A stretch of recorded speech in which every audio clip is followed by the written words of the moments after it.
From the tank on the campus of the College of Staten Island, CSI Sportsnet presents NCAA Division II women's basketball coverage live on the ECC network. In today's conference matchup, the College of Staten Island Dolphins take on the Roberts Wesleyan University Redhawks. Good afternoon, everybody. My name is Joe Foreman, alongside my broadcast partner, Nick Durst. And Nick, a lot on the line for the Dolphins today. They still have not locked up an East Coast Conference playoff spot. It would be the first in the history of the program since joining NCAA Division II. It would take a lot for the Dolphins not to make it, but they can guarantee themselves a playoff spot with a win. There's a lot of scenarios in which the Dolphins can or cannot make the playoffs, but the easiest scenario to get in, let me just quote your favorite team's owner, Al Davis, just win, baby. All they got to do today, Joe, is win this game, and they're punching their ticket to the conference tournament. So I'll lay out what would need to happen for the Dolphins to qualify for the playoffs today. If CSI wins, they are in. The only way the Dolphins would not make it is if they lose and both Malloy and Queens win. Malloy would earn the tiebreaker over CSI. That would go to about 2 or 3 levels down in records against other conference opponents. That goes by seeding. A lot to explain in a short time, but that's what it would take for the Dolphins to not make it. CSI can alleviate all of those concerns with a victory. Yeah, so we were here Tuesday night. The team didn't play good in the first half. They played their best half of the season the second half, third quarter, fourth quarter, go to overtime. Couldn't finish the job at overtime, but they were incredible, led by some great players. Alarcon got hurt, but she still ended up having a great game. Amaya Jenkins was tremendous off the bench, the spark plug. And the senior, who's playing her last game here in the tank today, Gia Esposito, was phenomenal in that game. This is, of course, the McDonald's pregame show, and Gia Esposito is the subject of our player spotlight today during our McDonald's pregame show. Esposito with a pair of big games in her last two, 38 points in her last 2 outings. She is finishing off her Dolphins career very strong, and she hopes there's more basketball to come in the East Coast Conference postseason. Yeah, I could see it in her eyes here today in warm-ups. She was all business. She's going to want to end her career here in the tank with a strong game. Wouldn't be surprised if she hits the 20-point mark here. Had 17 points in that last game, and she's just been steady for this season. Coming on as of late a lot, 8.3 points per game this season, and she's had quite a short but a really good career here as a Dolphin. No doubt about that, Nick. And speaking of another Dolphin who's been here for a couple of years, Jenelise Alarcon, of course, huge. Had a huge basket earlier in the week against Chestnut Hill. Alarcon earlier this season had a huge game against this Redhawks team, one of her best of the season. Absolutely. She was really tremendous in that game, and in that game she had 25 points and 11 rebounds, which is pretty standard for her double-doubles. She had a double-double on Tuesday night as well, 15 points in that game versus Chestnut Hill College. She's been their best player for 2 years now. That's going to continue, and we'll see what she's able to do in this one to kind of lead the charge for the Dolphins to make them have a postseason berth. Noemi Masinghe also had a nice game last time out against the Redhawks, came close to a double-double, but in that game, neither team shot well. It was CSI's defense that held off Roberts Wesleyan and helped them to the win over the Redhawks earlier this season, 59-56. Yeah, the defense has been great, and again, back to Alarcon here. She's averaging 2.7 blocks per game, which is a really high number, all things considered. Her defense has been great. Kaya Johnson has played really good defense, and Amaya Jenkins gives it max effort 100% on the defensive end of the court. On the other side for Roberts Wesleyan, Georgia Haverlock had a 15-point, 12-rebound double-double last time she faced the Dolphins. That's one name to watch out for on the other side. Danielle DeCintio and Grace Galgano also averaging 10.5 points per game. For a Redhawks team that comes in shooting just 38% on the season, neither team shot it well last time they met. Both sides come in very evenly matched statistically. Yeah, Roberts Wesleyan, 4-18 on the season, 3-12 in the conference.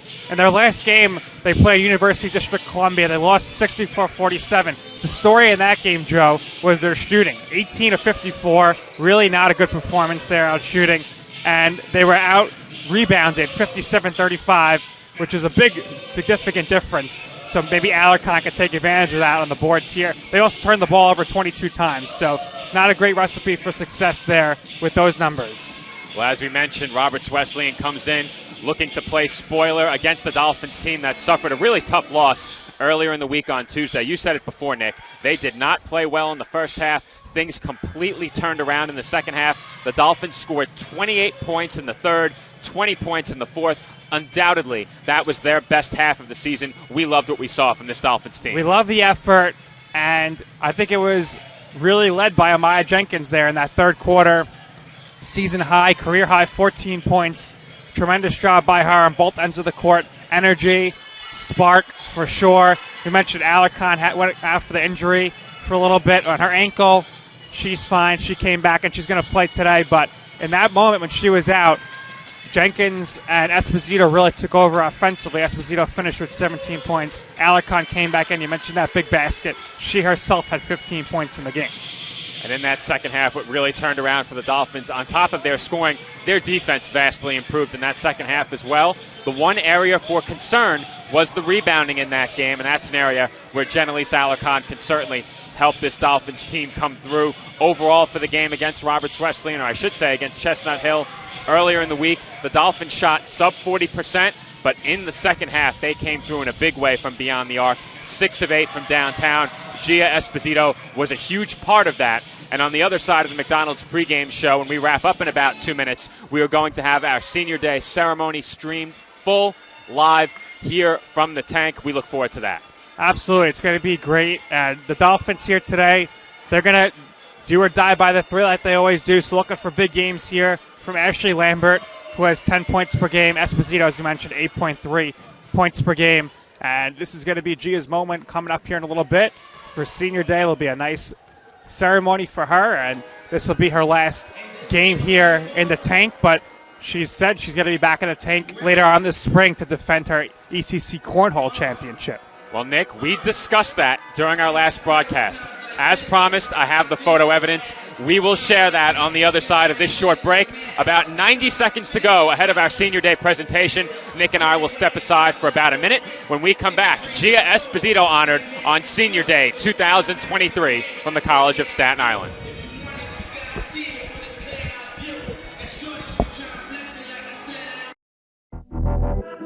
Champions know how to seize opportunities.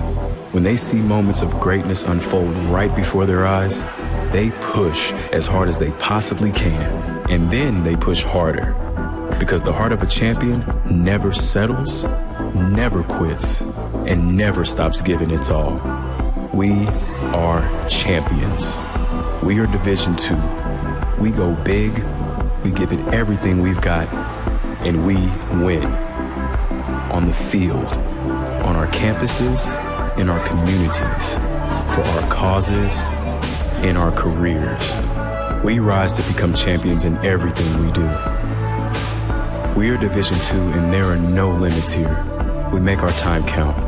We set our own path. We become champions on our terms. It's time to up your game, because we're here to play and learn. But most importantly, we're here to discover ourselves, our vision, our heart, our drive to achieve every goal we aim for, because we want to be champions at the highest level, life. At Division II, the opportunities are here. Are you ready? Of the season, and will be playing in her final home game as a Dolphin today. Our lone senior joined the Dolphins last season and made an immediate impact on the program, appearing in 24 of CSI's 26 games and starting 5 times. She averaged 10 points per game in 23 minutes. She shot an impressive 37.4% from the three-point range and was second on the team in overall shooting percentage. She also scored at least 20 points 3 times last season, including a career-high 22 on 2 separate occasions. This season, she has appeared in 23 more games and has started 8 times. Across her last 2 games, she has scored a combined 38 points in what were undoubtedly her 2 best games of the season. Her outside shooting on the court and her infectious personality off the court will be missed as she graduates with a Bachelor of Science in Psychology this year. Ladies and gentlemen, our senior, number 24, Gia Esposito.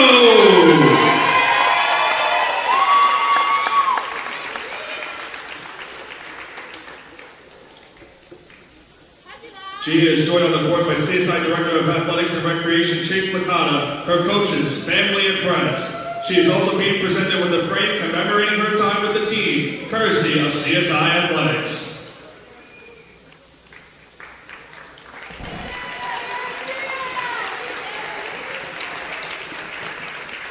Ladies and gentlemen, one more round of applause for our senior, Gia Esposito! Also at this time, ladies and gentlemen, before we conclude today's ceremonies, we would like to acknowledge the graduating seniors of Roberts Wesleyan University. We would like to acknowledge senior number 10, Ari Carey. And number 22, grad student number 22, Michaela Contestaba. Ladies and gentlemen, once again, the graduating seniors of Roberts Wesleyan University.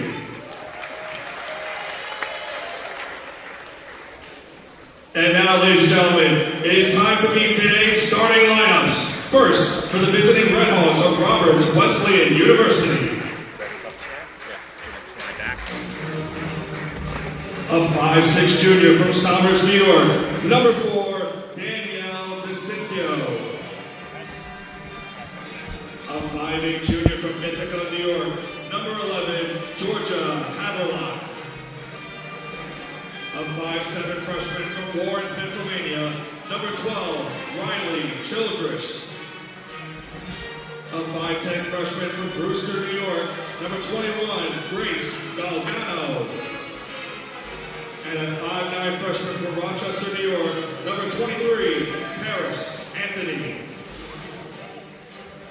Head coach for the Red Hawks is Kevin Clifford, and the assistants of Emily Spadil, Jack Rosati, Larissa Boots, Anthony Bollinger, and Katie Curris.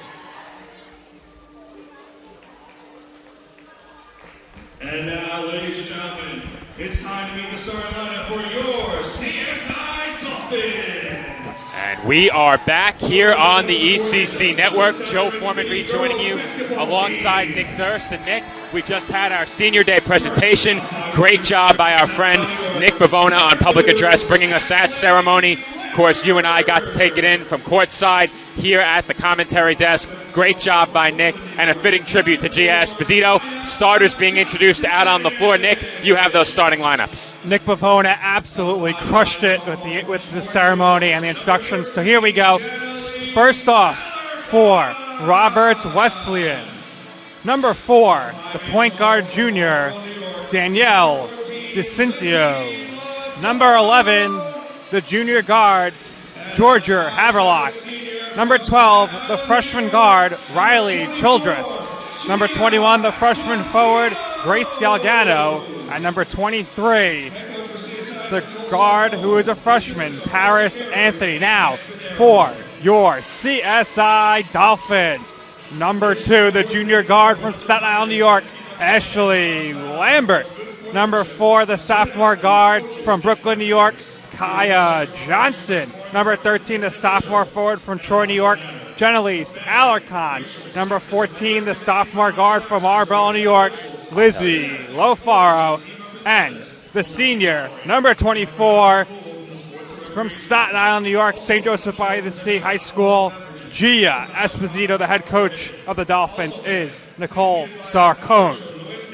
Well, in case you missed the pregame show, I'll run through the scenarios one final time.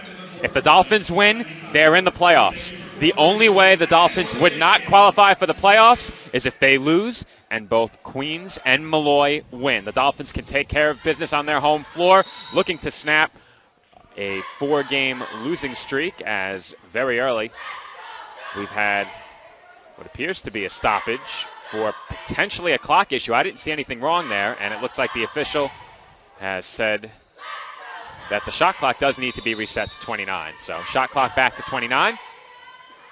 And the Dolphins have it for the first possession of the game. Esposito gets the start along with Alarcon, Lambert, Johnson, and Lafaro. And Lambert's first shot is good. The Dolphins lead 2-0. Good to see Lambert getting involved offensively here early on. This season has been a really strong second-half performer. If she can get going here early on, good things to come for the Dolphins. Dolphins with an early lead. Redhawks send it back to the outside. DeCintio crosses over, gives it up. Kick out once again by Anthony. This is DeCintio looking to drive. And Anthony's called for traveling. Some players to keep an eye on for the Redhawks. Grace Galgano, Danielle DeCintio, 10.5 points per game each. Georgia Haverlock, 11.4 points per game and 6.8 rebounds per game. We highlighted some of them during the pregame show. LaFaro picks up her dribble and kicks out to Alarcon. Esposito, big crossover, lost it, and it's stolen by the Redhawks. Haverlock was picked up in front of the Dolphins bench as Roberts works it around the perimeter. The Redhawks were eliminated from playoff contention with their loss against UDC in their last game. Looking to play spoiler here today and avenge a defeat at the hands of the Dolphins earlier this year as Anthony lays it up and in to even up the score. Nice move there by Anthony, taking advantage of her height of 5'9".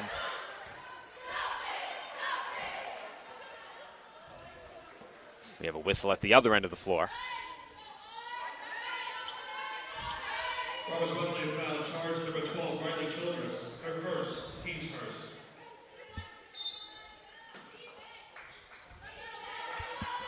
Foul goes against Riley Childress as LaFaro lost her footing and is whistled for traveling.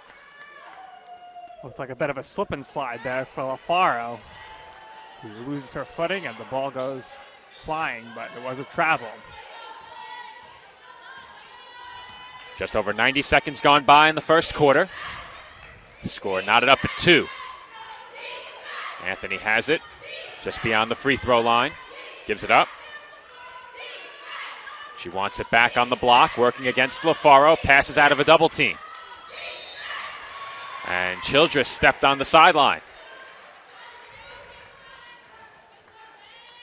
Early turnovers piling up. See here which team could kind of get the offense going here first. But as I mentioned in the pregame, the Redhawks had 22 turnovers in their last game. Both teams with a pair of turnovers early in this one as Gia Esposito is on the board early. Look for a lot more of that. I think she's going to be the aggressor all game long, and she's probably got a bit of freedom here as the senior on senior day to take advantage of the defense if she sees fit. Anthony left open, and she knocks down the mid-range jumper. Anthony with all 4 points right now for the Redhawks. They've been featuring her early. Esposito, kick out to Johnson. Gets it back, tries a three, and knocks it down. She's going to keep it going, Joe. You know she's got the confidence here in the last game in the tank. She's going to look to put on a show. Wouldn't be surprised if she hits the 20 mark here. She's been red hot over the last couple of weeks. And we have another Redhawks turnover, this time for traveling. Well, if you remember, Joe, last season we were here and early on in G's Dolphin career last season. Her first few games, offensive explosions, had some big shots that sent it to overtime. I believe her career high was set in either her first or second game as a Dolphin. Esposito Might make a bid for a new career high today as she drives the baseline, gets a good look underneath, and can't finish. Yeah, I think Galgano might have got a piece of that. Good defensive play nonetheless. Another kick out to the perimeter. Haverlock looks to drive, and that shot won't go. As I mentioned during the pregame, she played well against the Dolphins last time these two teams met. Lambert for three. That's good.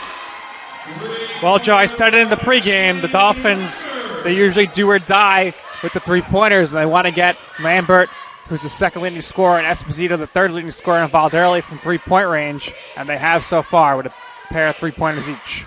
Dolphins appear to be picking up where they left off in their last game, shooting from the outside, as Lambert and Esposito have both knocked down an early three.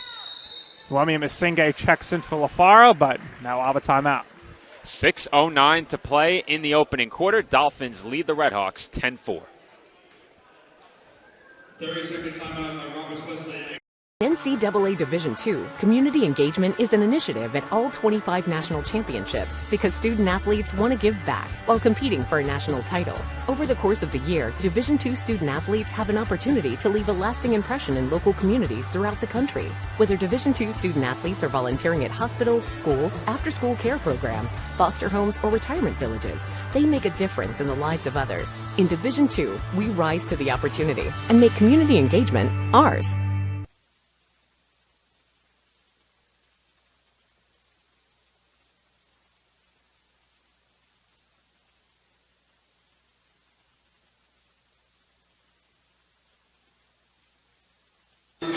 And we're back from the tank. Joe Foreman joining you alongside Nick Durst and our engineer, Nino Cruciata. Just got a dose of some high volume out of our sound mixer. I apologize, couldn't keep my composure coming back from the break. He was having some trouble hearing us, and I think it's safe to say we corrected that problem. I also want to give a shout out to our guy Jeremy, who is the court sweeper on both ends today, sitting right next to Nino here, to Nino's left. So Jeremy's doing a good job keeping the court in pristine conditions for the Dolphins. You can see that extra coat of shine on the court. That's all thanks to Jeremy, who was seated to our left. Jeremy was here early this morning on short notice. He came in, got the call, and everything's ready to go. Jeremy and Sal did a great job getting the gym ready. I just put on the finishing touches with the electronics. As Johnson tries to drive baseline and was fouled before the shot, Dolphins will inbound. Very busy time here on the College of Staten Island for student athletes. The only time here you got both basketball teams going, softball, baseball, track and field, and soccer all at once. Good thing we have a good ACC here. Appreciate that. As Lambert is short on the three. Now, we did promise a photo of the East Coast Conference Cornhole champions, Lizzie LaFaro and Gia Esposito.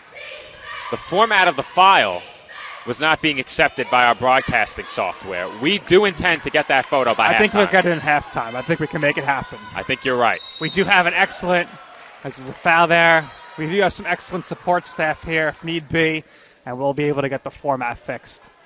We will figure it out. Grace Galgano picks up the foul. That will send Noemi and Masinge to the line. Free admission here in the tank today. Good showing so far early on, and we can only anticipate more and more people coming into the tank as the day goes on. Doubleheader here today. Of course, men's basketball coming up next. It's just game 1 of 2. As Masinge knocks down the first free throw. Masinge, Joe, in Tuesday night, it's continued here. We've seen some great explosiveness by her to the basket. And this time it rewarded her with going to the free throw line. She was a big factor in Tuesday's comeback. Unfortunately, the Dolphins couldn't finish and pick up the win, but Masinge was a big reason why they erased the 17-point deficit.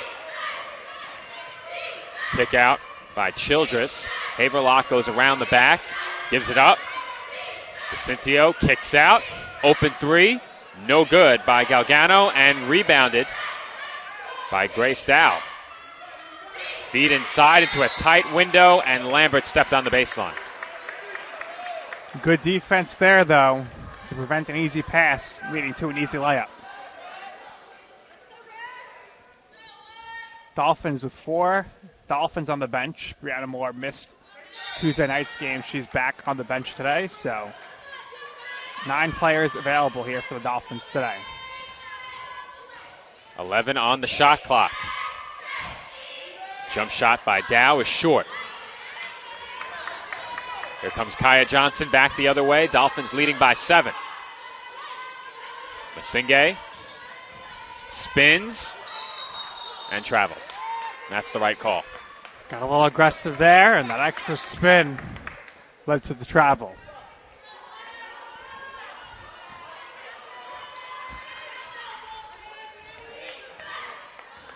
Dolphins lead it 11-4.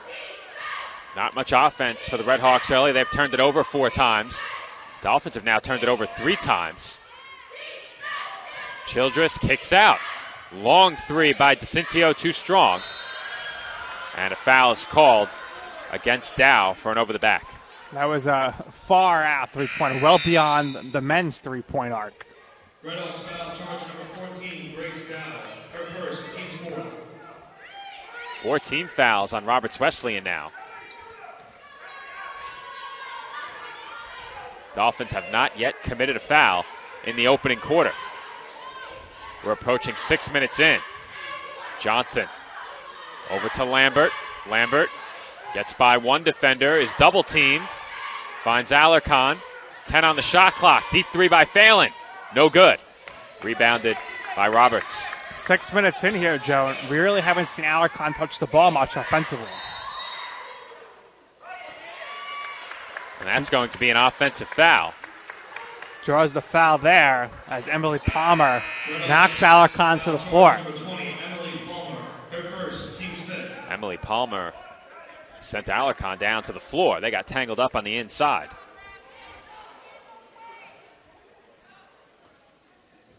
Under 4 minutes to play in the opening quarter now. Dolphins will inbound.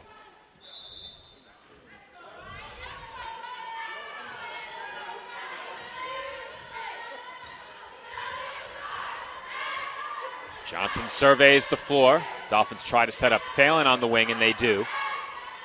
Singe has it. Now Lambert. They find Alarcon on the inside. Lefty layup is good. Count it, and one.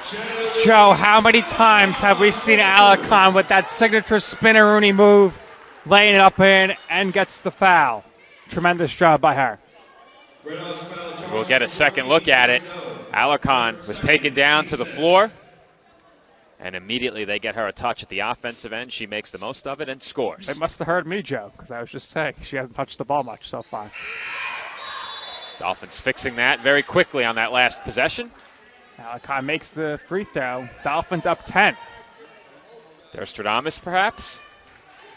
I think so. We have Joe Stradamus and Durstradamus. My wife calls me Nickstradamus because I'm always... No, Durstradamus is far no better. Nostradamus, Nickstradamus, the ends. I see where she's coming from on that one, but I think Durstradamus has a better ring to it. I don't know, but... We call Nino the sound guy. The sound guy. We got Front Row Joe, the sound guy, the Calabrese Carpool. And so many more nicknames here that no one on the air is going to get. Is it a carpool if you don't split the bill? As that free throw is good by DeCintio. Calabrese Cash Cab. Does Nino throw him out if he can't answer a question? He should. Dolphins rebound the miss on the second free throw. Johnson thought about the pull-up, gives it to Alarcon. Masinge open in the corner, fakes, drives, and loses it, but Alarcon keeps it in. LaFaro has it now. She'll try a three. And she gets the roll. Joe, she needed that in the worst way. 0 for 7 shooting on Tuesday night. Breaks her shooting slump there with that lucky Lizzie LaFaro roll to make the three-pointer.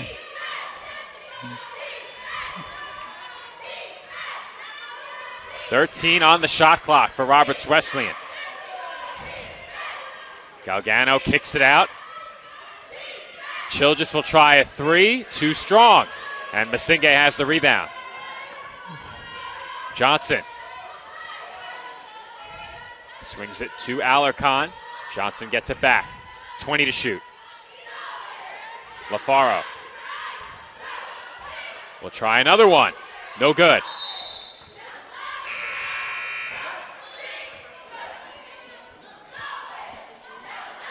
We know Lizzie LaFaro's sister Erin is watching. She's always watching the games. Appreciates our commentary and seeing her sister play. And we know Lizzie's family's here as usual, so we appreciate all their support. And I believe B. Ford is in the building today, one of our biggest supporters of CSI Sportsnet. Great to hear it. As the Red Hawks miss again. They can't buy a bucket right now. They've gone quite some time without a made field goal. Dolphins in the midst of a 15-3 run right now. Joe, I can't remember the last time the Dolphins had a 12-point first quarter lead, or really that they've even had a first quarter lead in quite some time. The Dolphins typically haven't gotten off to great starts. They've been a second-half team, very much so, all season. Like we said on Tuesday, if you could play like you played in that second half throughout a full game, you're going to be dangerous. No doubt about it. As that rebound is loose and pulled in by Masinge. Here come the Dolphins. Johnson finds Alarcon, and CSI will slow it down. Esposito back in for Staten Island. This is Johnson, left open. And that shot's money for Kaya Johnson. Kaya, mid-range, Johnson for 2. When she gets that much space, she should keep shooting it because most of the time she's making those shots. She's really good from the mid-range.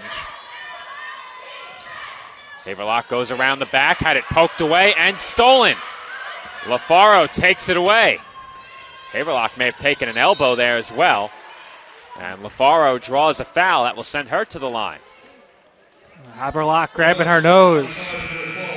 I don't see any blood at this point, but she's going to tough it out and stay in there. Definitely a shot to the face, though. And when LaFaro snatched that ball away, she caught her with an elbow. Unintentional, but doesn't hurt any less. First free throw by LaFaro, too strong.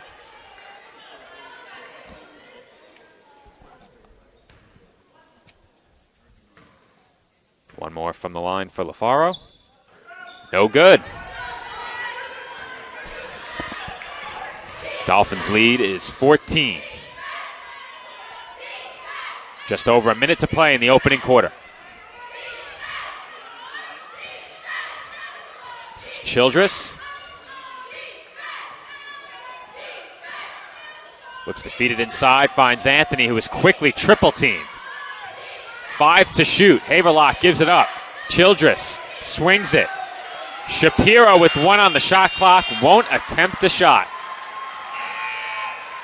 Great defense there by the Dolphins. Red Hawks not aware of the shot clock. Looking to pass there at the end. Shot clock violation. Redhawks really struggling in this opening quarter at the offensive end. So far, just a couple of made field goals. And it has been a long time since their last basket. That ball poked away. Alarcon with a nice effort to try and regain possession, but she could not. So, Joe, every time we broadcast, we see something new, I would say. And here, I'm very observant, and I see that Gabby Shapiro, she has a butterfly tattoo, was guarding Gia Esposito as a butterfly tattoo. I think that's got to be a first. If it's happened before, I certainly haven't noticed. You are far more observant than I am. As the Dolphins commit a foul on that last shot. The sound guy is cracking up over here. He can't hold his composure. Nino can't believe you spotted that. So if you look on her number 3, Shapiro's right arm, and Gia Esposito number 24's right arm in the back, they both got butterflies. I think it's more striking that it's the same ink in the same spot. Yeah, it must be some sort of trend for the youngsters. I don't know. Perhaps something with the shooting arm. Let it fly. That might be what it is. Could be. If we talk to Gia Esposito now who's the later, observant I might one? have to ask her. Perhaps we will after the game. Both free throws were good, but they're going to wave off the second for a lane violation. Wow. So I mentioned it's been a while since the Redhawks last made field goal. It has been nearly 8 minutes. The last made basket for Roberts Wesleyan came at the 7:42 mark. Since then, just a pair of free throws. As Esposito lets it roll, she'll bring it up. 6 seconds to go in the first quarter. Esposito left open for 3. No good. Lambert tips the rebound. It's loose. And Jenkins brings it in after the buzzer sounds. With that, we come to the end of the opening quarter. Our score after 1, CSI 19, Roberts Wesleyan 6.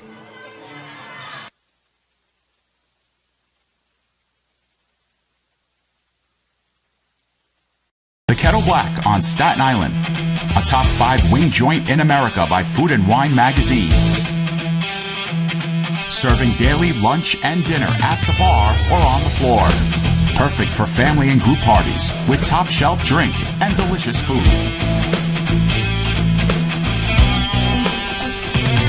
great times with good friends. Live sports and watch parties. To Staten Island's hottest nightlife. The Kettle Black features live music and DJs weekly. The Kettle Black features daily and nightly food and drink specials. The best Staten Island has to offer is at the Kettle Black. We'll see you there at the Kettle Black, located on 415 Forest Avenue, Staten Island.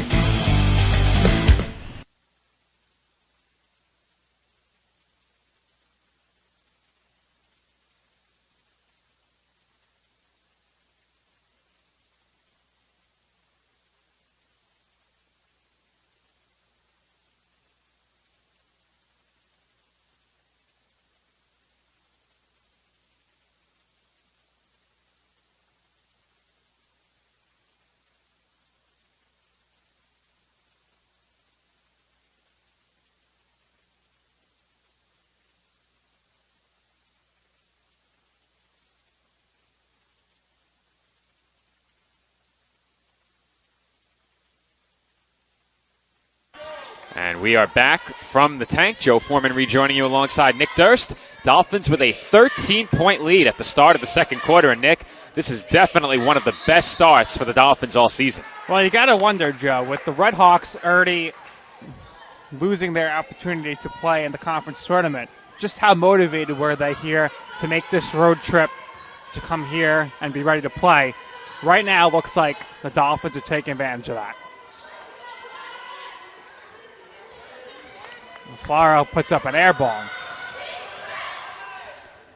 Redhawks get it right back after an early turnover on the 3-second violation, and Anthony can't connect on the hook.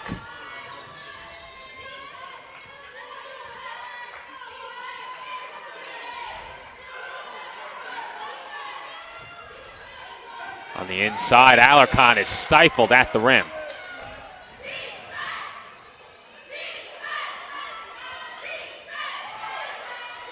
To the rim and drawing a foul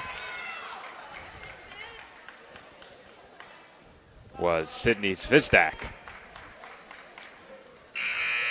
CSI foul charge number 14, Lizzie LaFaro. Her second, team's first.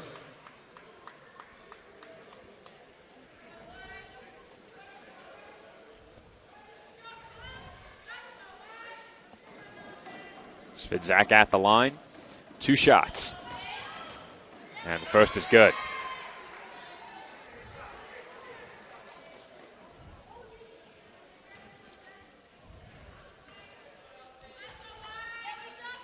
Second free throw good. And the Dolphin lead is trimmed back down to 11.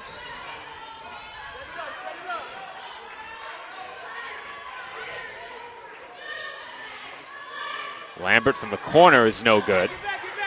Rebound to Roberts Wesleyan, and they look to push. Couple of quick stops for the Red Hawks to open the second quarter. That's exactly what they needed. And there's a jump shot from Emily Palmer. And we have a whistle underneath. Emily Palmer for 2. So the shot counts. Looks like they're going to call a foul against the Dolphins. I believe it was charged to Phelan. Okay. That's already the team's second. So it's got to be Red Hawks ball then. So they get a 2-for-1 opportunity here on this end of the court. Only a 9-point lead now. For the I always thought it was one free throw on a made basket. Well, if it wasn't on the shooter, which I think it wasn't, I think it was a push underneath on a different player. Clearly, I need to brush up on the rules. I was already unaware earlier this season that there weren't clear path fouls in college. Maybe we're getting a text from Coach TJ Tibbs real soon.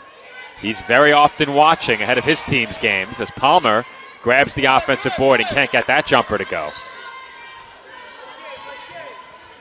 Johnson uses the screen, thought about the shot. Instead, Esposito will try. Too strong off back iron and rebounded by the Red Hawks. Long shot attempt there by Esposito.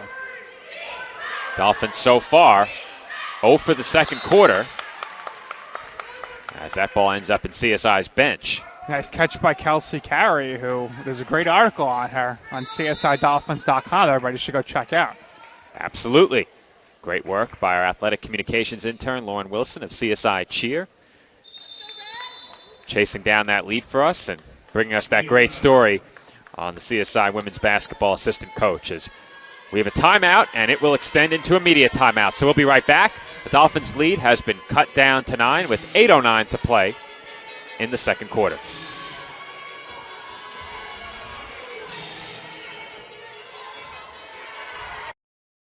Hobra, a taco joint, Staten Island, where we're proud to have shared our family-first spirit with people from throughout New York City and the world. With indoor dining available both at the bar and on the floor. Or step outside for additional seating and an outdoor bar. Serving beer that's crisp, ice cold, and worthy of a day at the beach. Cocktails that explode with flavor. And great food made with the freshest and healthiest ingredients available. Events feature food and drink specials. Live music. And the best of Staten Island nightlife. Your CSI Student ID saves you 10% on your dining order at Hobra. Visit us at 412 Forest Avenue, Staten Island.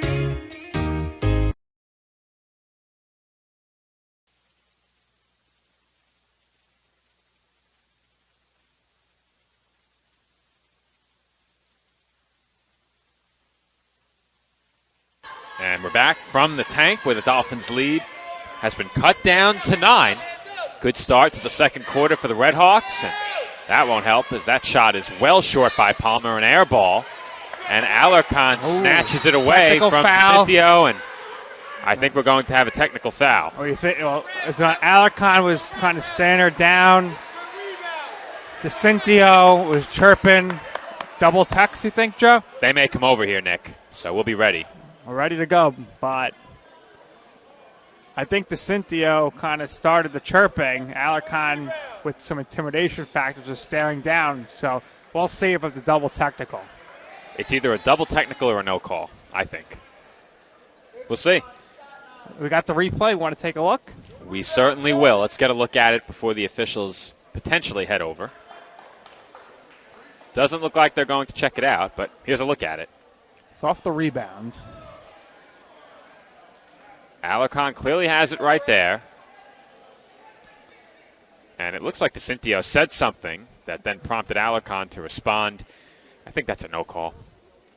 Unless there was something very vulgar said that the official picked up on. Coach Kevin Clifford and Coach Nicole Sarcone with the official right now, seeing what's going on. Here's another look at it. Like I said, Alarcon had clear possession right there. They called the foul, I believe, on Palmer. And then DeCincio got into it with Alarcon. Words were exchanged. Like I said, didn't see too much there. Unless something very vulgar was said by either player, I think that's a no call. Let them play, I say. But the discussion continues alongside the scorer's table. And we will see what comes of this. Usually when the discussion goes on this long, there's going to be a technical foul somewhere. Looks like it's going to go against Alarcon because Coach Sarcone's over there still talking with the officials. Coach Kevin Clifford has gone back to the huddle. Like I said, Alarcon had the ball, was fouled, and I'm not sure how DeCincio even got involved in the play. I think it's because the whistle blew. We'll get one more look at it. I think it's because the whistle blew and DeCincio continued to play. You see right there, she gets in Alarcon's face well after the whistle and then generally said something. Now, the official did not signal technical foul there unless he did so verbally. Good job by Kaya Johnson to jump in there to defuse the situation now. That's a good point, Nick. That shouldn't be lost in all of that. Johnson protecting her teammate. Dolphins certainly can't afford to lose Alarcon in this game.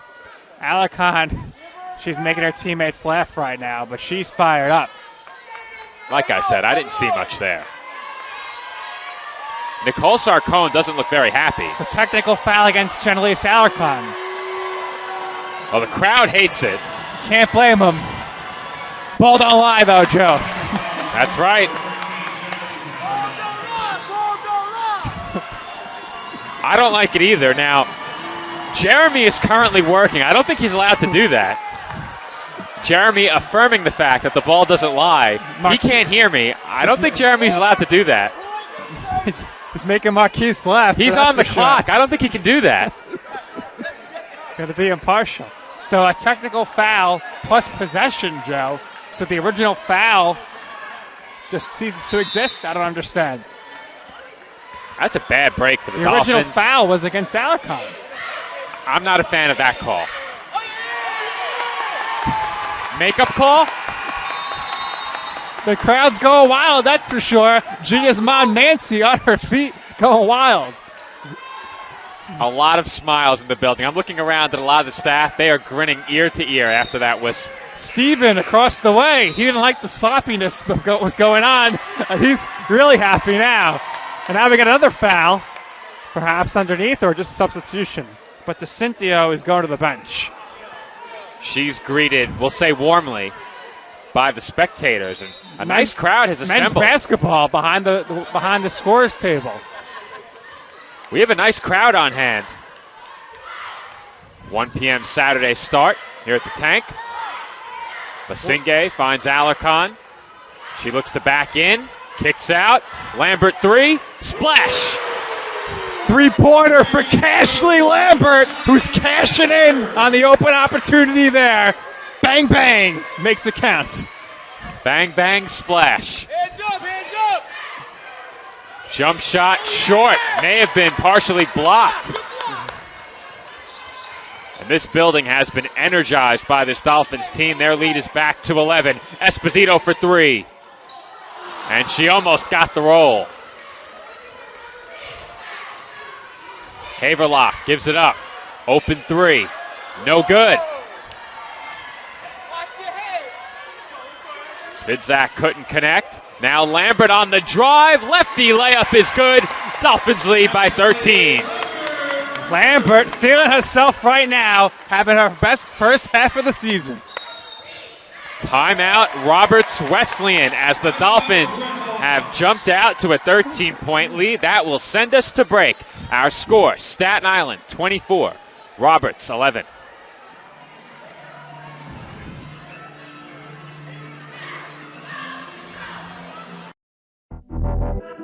Champions know how to seize opportunities.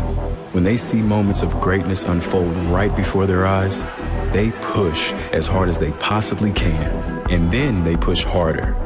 Because the heart of a champion never settles, never quits, and never stops giving its all. We are champions. We are Division II. We go big, we give it everything we've got, and we win. On the field, on our campuses, in our communities, for our causes, in our careers. We rise to become champions in everything we do. We are Division II, and there are no limits here.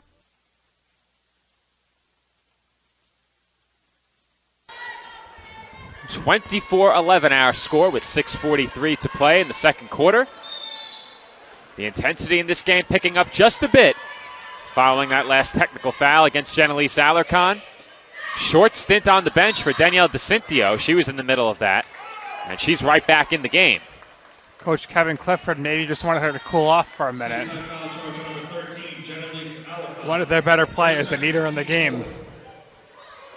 Alarcon just picked up her second. The Dolphins now with 4 team fouls.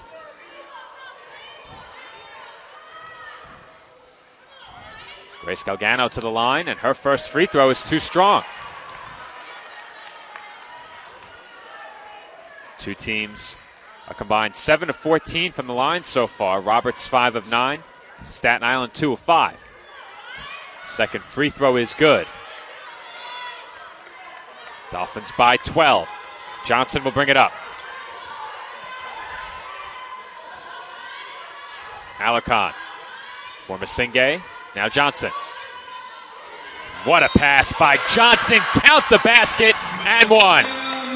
What a pass. Johnson, with tremendous court vision, who is leading the team in assists this season, has unbelievable vision there to find Masinghe, who's going to the basket. Here's a replay. Johnson gets the ball. She finds Masinghe cutting. Masinghe lays it up and in and gets fouled. What a pass by Johnson, and Masinghe completes the three-point play. Dolphins now ahead by 15.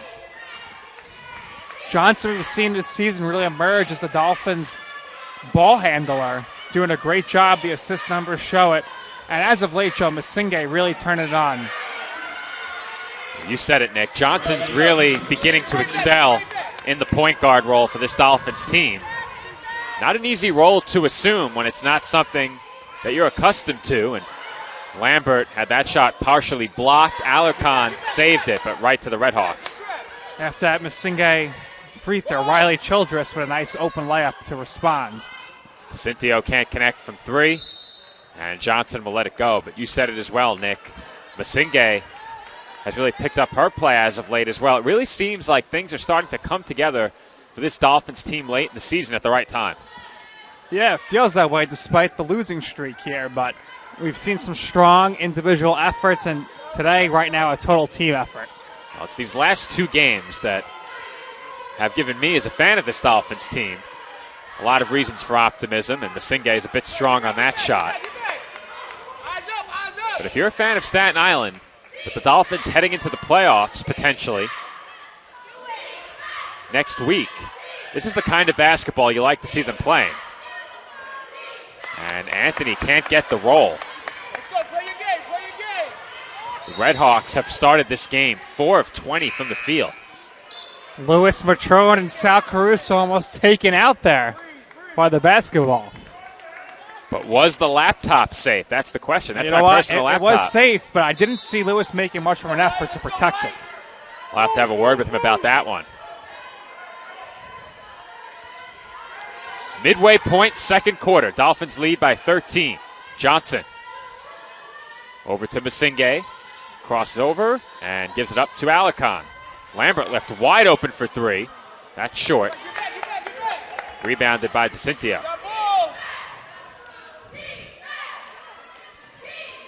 Logano went to work on the inside, quickly gave it up.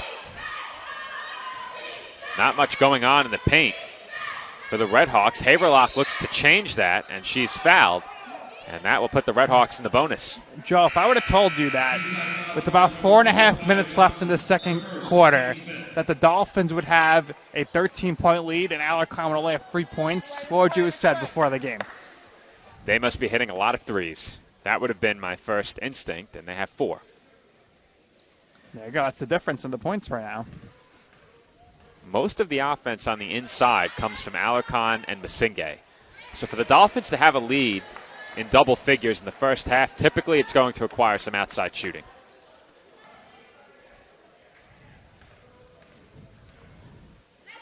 Big question moving forward in this game is, can the Dolphins maintain this separation? Can they play 4 strong quarters? That's been a big question all year.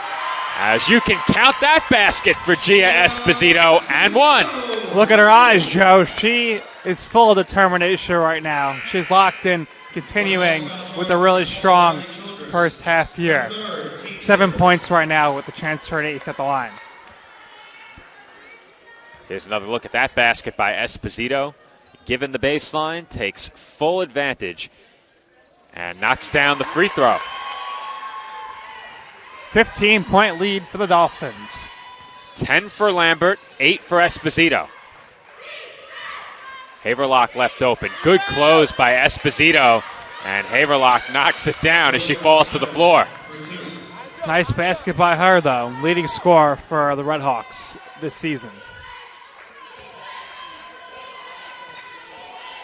Esposito uses the screen. Lost it on the way in. Alarcon fakes, drives, and can't get that floater to go. I think the bench wanted Alarcon to shoot that from downtown, but we've seen her hesitant all season to do so. Alarcon certainly a capable three-point shooter when left open. And if teams are forced to respect her shot from the outside, there's not much you can do against her defensively. Haverlock set up by a nice off-ball screen, but that shot rattles out. Johnson on the wing. Feeds it inside to Alarcon, who's quickly doubled. Esposito left open. No good from three, but Masinge snatches the rebound away. And Johnson palmed it. At turnover number 7 for Staten Island.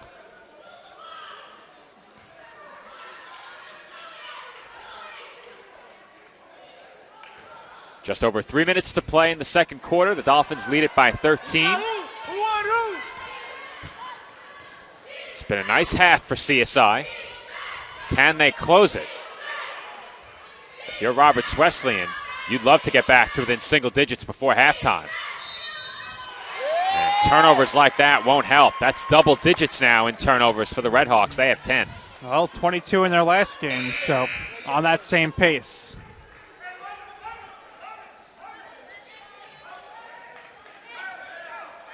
Dolphins will inbound from the sideline. 2:53 on the clock, second quarter.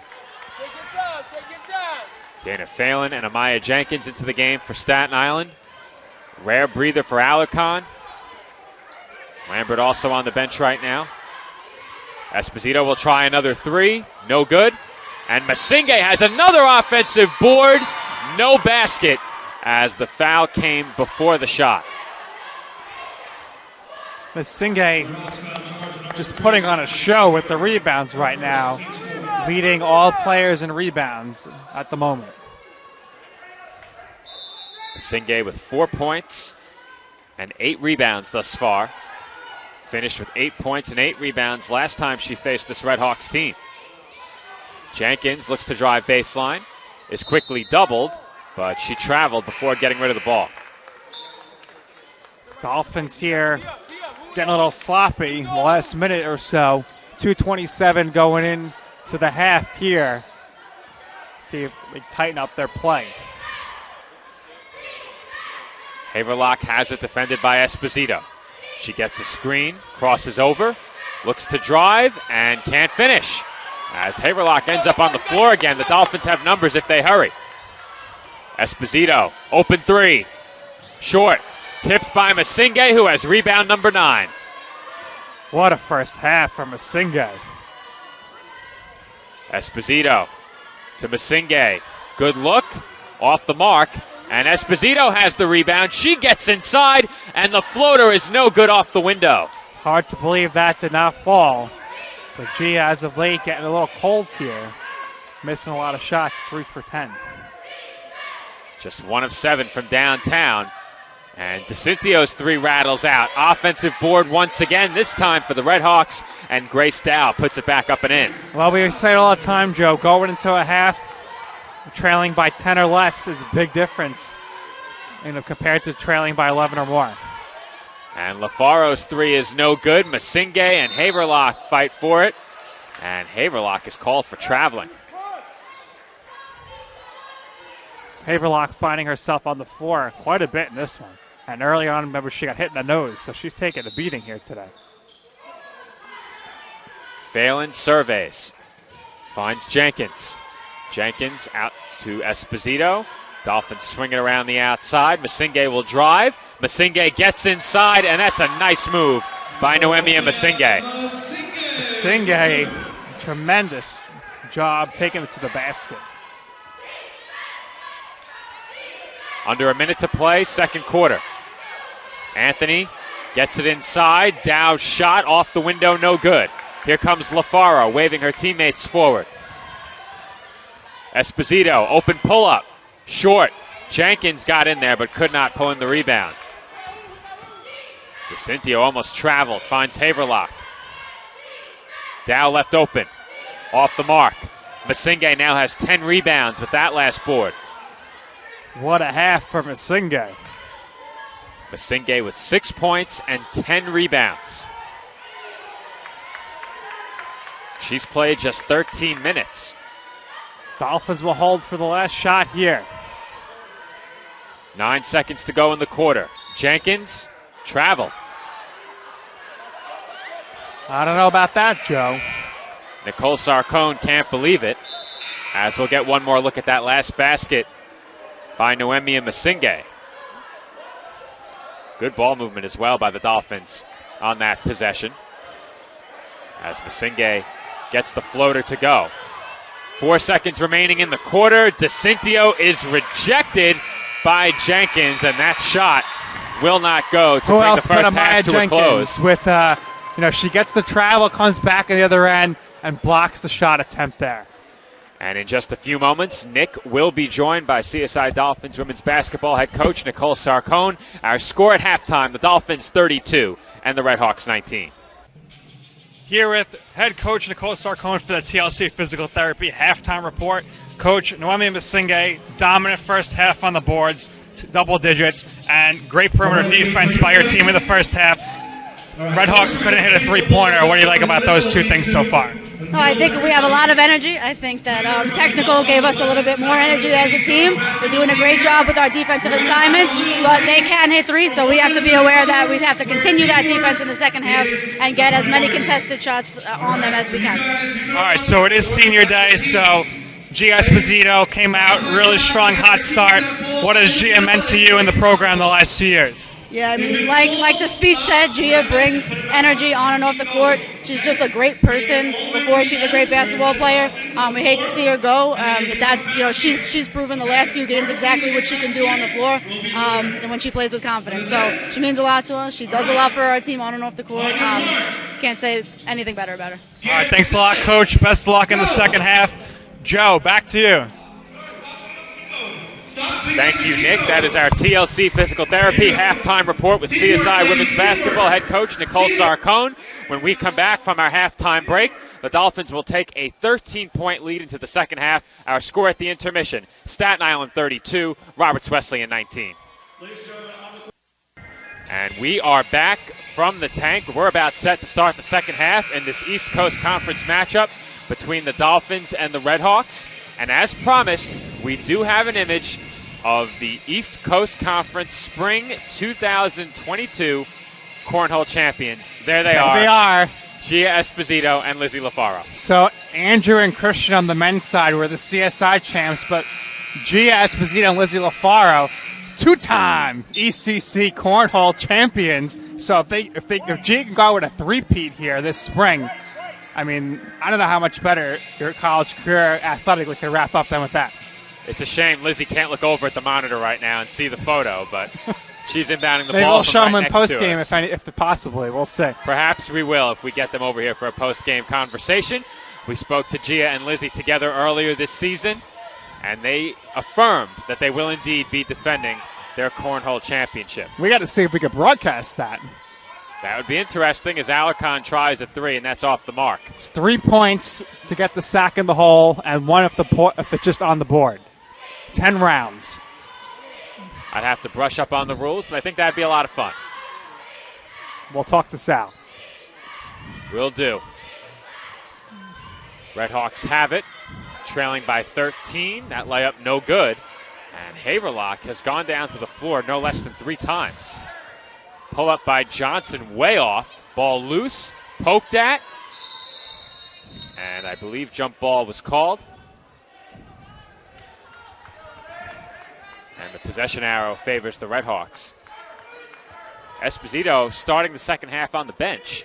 Noemi Masinge gets the start to open the second half after her tremendous first half. Well 6 deserved. points, 10 rebounds. Yeah, tremendous first half.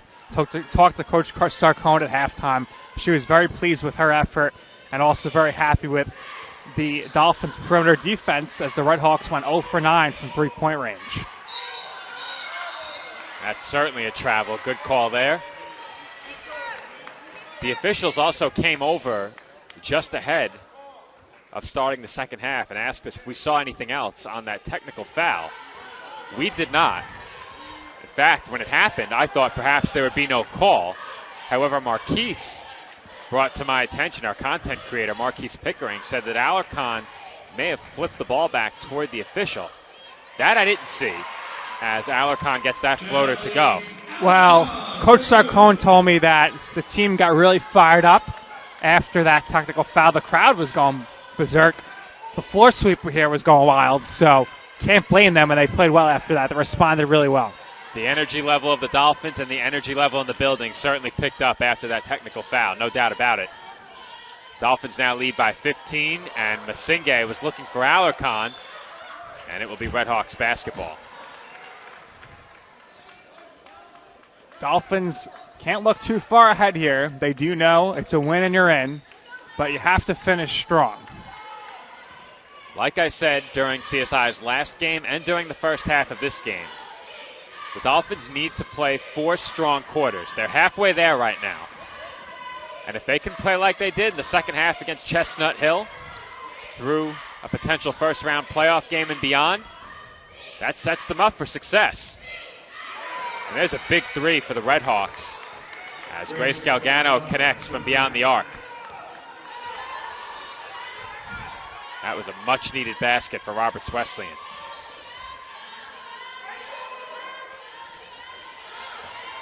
Alarcon doubled, and she threw it away. Numbers here for the Redhawks, 4 on 2. They'll try a 3, and DeCintio knocks it down. That helps big time for the Redhawks here to get things going, get things started here in the second half as they're chipping away at this lead. It's only a 9-point lead now. Just like that, the Dolphins lead down to single digits. How will CSI respond? Lambert, pull up, and she buries it. Lambert, she really wants to be the TLC physical therapy player of the game. She has not been yet this season, but right now she's in great shape if the Dolphins could hold on. 12 points for her. Lambert has shown a much greater willingness to shoot from the mid-range off of screens in the last few games. She's been looking for that shot and has found a lot of success in the mid-range. She's definitely evolving her game. Was certainly always a great three-point shooter, but she got things going here in the mid-range. Watch out, ECC. Lambert, a true 3-level scorer, can score around the rim, can shoot from the mid-range, and of course has the three-point shot in her arsenal. 2 of 5 from downtown in this game, 5 of 9 from the field with 12 points. Singay for LaFaro. 20 to shoot. Alarcon one-on-one under the basket. Quickly is doubled, and she draws the foul. Well, there, Joe, from where she was, there was no shot she was going to score, but she felt the foul coming, so she threw it up, and now she gets to go to the free throw line for 2. She will certainly take a trip to the line. That foul, just the first for either team in this quarter, as Alarcon hits the free throw. About 3.5 minutes gone by here in the third.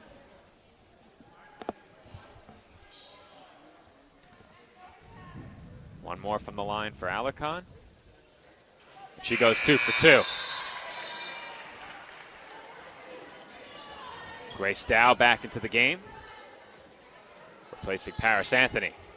Back to a 13-point lead after those free throws. Cynthia will bring it up. She hands off to Haverlock, who's left open. And the pull-up is short, rebounded by Dow. She finds Haverlock again, and her floater is no good. Singay with another rebound. That's 11. Lambert inside for Alarcon. And Alarcon didn't even give the double team a chance to get there before she passed it. Johnson travels. Alarcon always sees one pass ahead. When she's receiving that ball on the catch down in the low block, she's looking for an open teammate every time. Just great court IQ, great court presence, great court vision. We have another travel. This one against Galgano. Well, Joe, it's the last game of the season, so I must say it looks like the Sisterhood of the Traveling Pants is out here this afternoon. Back with a vengeance. I think that's the first time we've heard that one since early last season. Masingay is fouled. I thought we were about to get another travel for a moment there. Second team foul against the Redhawks. Esposito back into the game for LaFaro.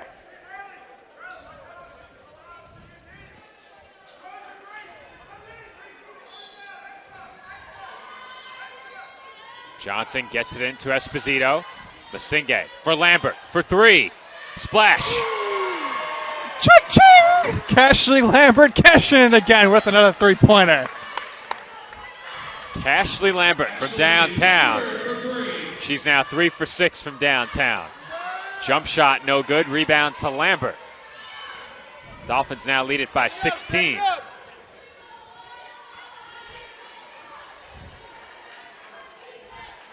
Lambert has it.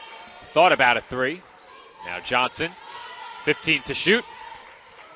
Lambert has it back. Esposito. Top of the arc. Splash. Mamma mia! It's Gia with a big three-pointer as she's not done yet with her scoring her first basket of the second half, and that is going to prompt a Roberts Wesleyan timeout. Dolphins lead by a game-high 19 points, and we will get a look at that last basket by Gia Esposito. She buries it from the top of the arc, and just before that, Ashley Lambert from downtown. At the time, it put the Dolphins up 16. Their lead is now 19. As we'll head to break, our score, Staten Island 44, Roberts Wesleyan 25.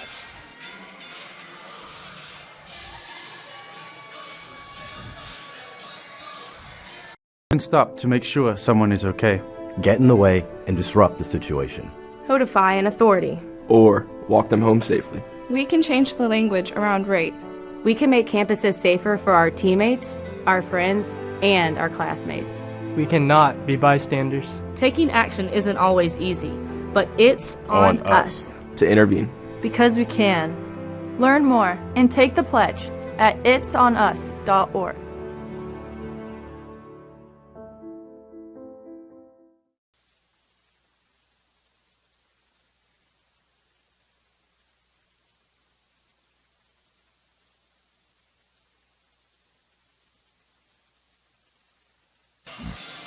And we're back from the College of Staten Island with the Dolphins lead by a game-high 19 points. Back-to-back threes by Ashley Lambert and Gia Esposito have given CSI their largest lead. Well, Joe, if you missed the pregame, you shouldn't have, because I said the key to this game is going to be the Dolphins do or die by the three, and they need their big three-point shooters in Lambert and Esposito to carry the way. And so far they have 15 points for Lambert, 11 points for Esposito, 3 3-pointers each. Poor shooting in the second quarter for the Dolphins. Strong start from downtown in the third. They were 3 of 6 in the first. Only 6 of 19 for the game, but that's been more than enough, as the Redhawks have shot just 8 of 36 from the field and 2 of 13 from downtown. The CSI defense also showing up once again today. Another immediate timeout here, Joe. Back-to-back in under a minute. But the offense defense has been good, and all season long, Joe, I would say it's been pretty solid, but the issue has been that when they got the ball, they couldn't score. Today, it's been a different story. They're scoring off those turnovers. I think if you look at CSI's shooting each game, if they're above 40%, that puts them in a great position to win every time. And we'll talk a bit more about that when we come back from break. CSI 44, Roberts Wesleyan 25. If I lose, I'll respond with respect. If I win, I'll back it up with humility. If I fail, I'll rise up with honor. It's tough for us to put it all on the line. Don't undo my hard work with poor sportsmanship. Respect. It's the name of the game.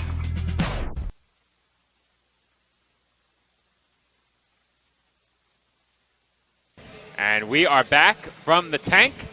One timeout followed by another. And the Dolphins lead it 44-25 with 4:37 to go in this third quarter. And Nick, as we were talking about before the break, when the Dolphins shoot it above 40%, it puts them in a great position to win just about every time.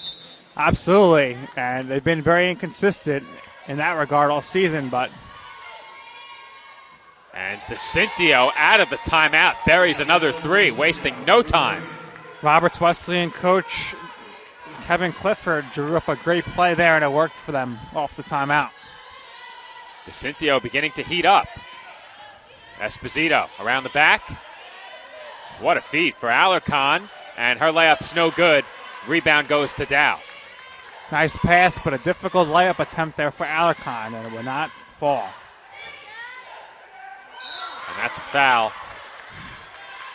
committed by the Dolphins on that attempt by Shapiro. First foul for the Dolphins. Just over 4 minutes to play in the third quarter. Not a lot of fouls by either team in the period. Just one for the Dolphins, as you mentioned, and two for the Redhawks. Dolphins 6 of 9 from the line with that make. Roberts Wesleyan now 8 of 13. Free throw is good. The Dolphins' lead is back down to 14 again. Still plenty of time, Joe. This could come down to the wire. Big 4 minutes for the Redhawks here to get back in this game. And if the Dolphins can go into the fourth leading by double digits, they put themselves in a great position to clinch a playoff spot. Lambert's pull-up jumper won't go. Quick shot there by the Dolphins. Anthony against LaFaro on the inside, and the bank shot is good. Anthony was off to the hot start, had the first 4 points for her team. Cooled off a bit since then, but if they can get her going, that'll be good for Roberts Wesleyan. LaFaro with a nice move, but had it knocked away. And LaFaro looked a bit shaken up, and perhaps it's that shoulder again. She's going to check out now. She looked very uncomfortable when she went down to the floor. Not go to the trainer's table, though. Perhaps just a bit frustrated with a no call. A three-pointer would make this a single-digit game once again. A basket would cut it to 10. Two-point basket, that is. And an offensive foul is called. And who drew the foul, Joe? Noemi Masinghe, who continues a tremendous game here today. Svidzak picks up the foul. And Masinghe continues her strong effort. 11 rebounds, 6 points, draws that charge, and has shown to be a very willing passer as well. And she finds a wide-open Alarcon. That shot way off. Masinghe snatches another rebound and draws the foul. Joe, at our next time out, or maybe after this quarter, we're going to have to check Masinghe's career high in rebounds, because she is on quite a pace right now. Might be able to get you a season high quickly, so we'll check that. Noemia will head to the line for 2 shots here. If I had to guess, season high, maybe 12. I'll be able to tell you that in a moment. 13. Okay. 13 this season. And we'll check last year as well as Masinghe knocks down the first free throw.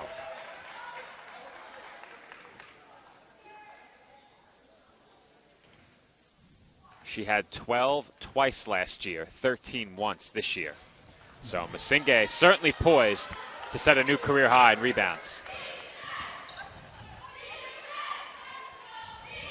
And that jumper is good. Grace Dow makes it an 11-point game after Masinghe went 1 of 2 from the line. Redhawks won't go away. And Esposito's too strong on the jumper.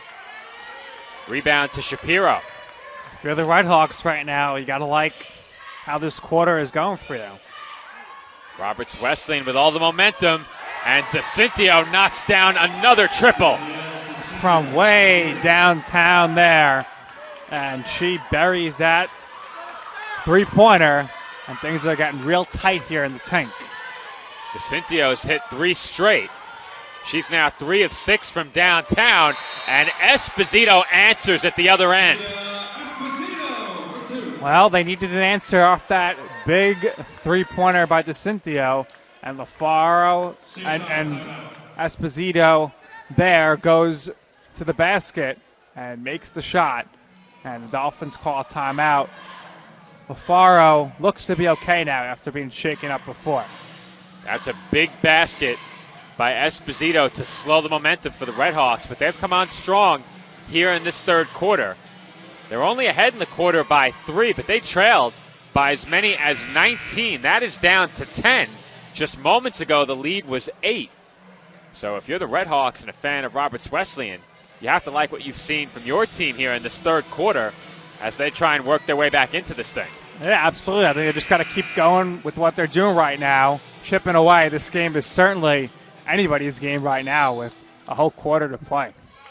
The big difference for the Redhawks has been the shooting. 6 of 12 in the quarter, 4 of 6 from downtown. They were 0 of 9 from three-point range in the first half.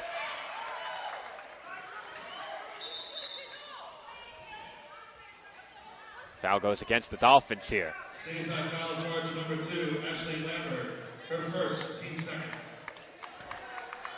Just the second team foul against the Dolphins, so they should be able to keep the Redhawks out of the bonus in this quarter. As DeCintio hoists up another 3, and that's an air ball. Well, DeCintio is going to hear it here from the Fanatics.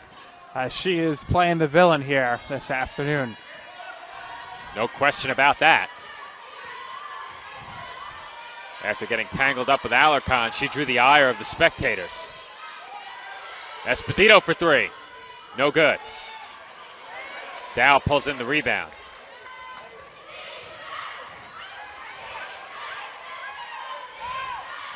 The Redhawks work it inside, and a foul is drawn by Galgano. The Singa is saying, I just had my hands up. I didn't foul her. We'll get a second look at it. She's pleading her case to the official, but we'll get her nowhere. Here's another look. I think that's a right call. Leaned in a bit. First free throw is good. Galgano knocks it down.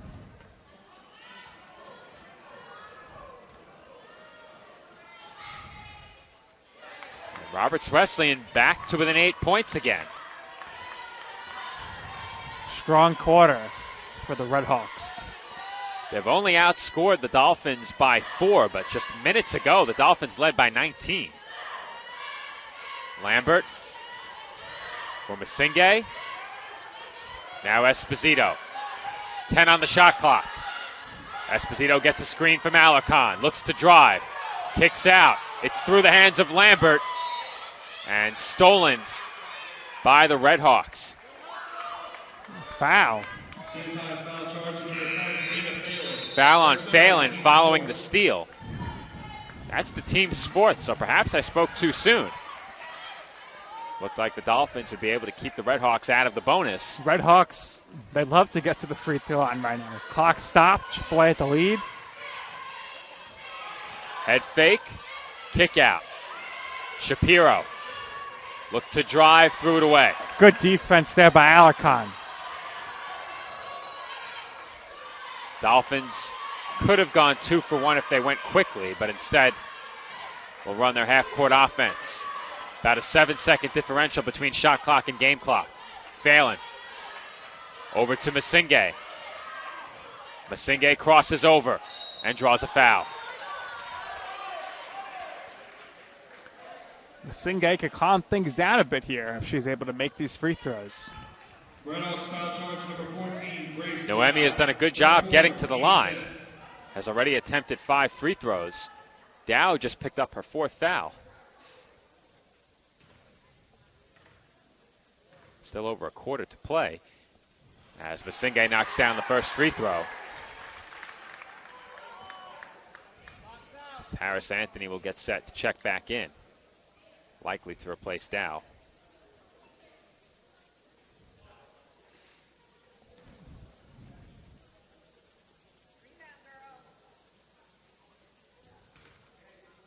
One more free throw for Masinge. And that's no good.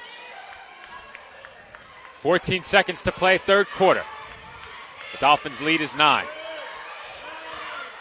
DeCintio, feed inside. Galgano against Alarcon, and she traveled.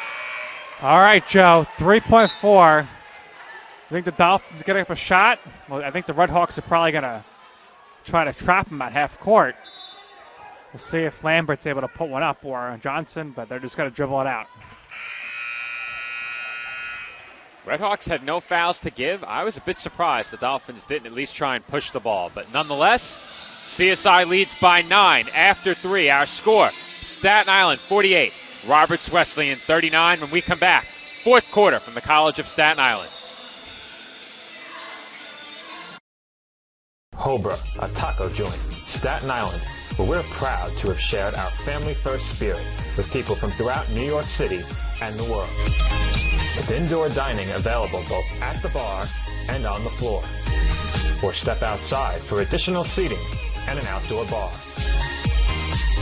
Serving beer that's crisp, ice cold, and worthy of a day at the beach.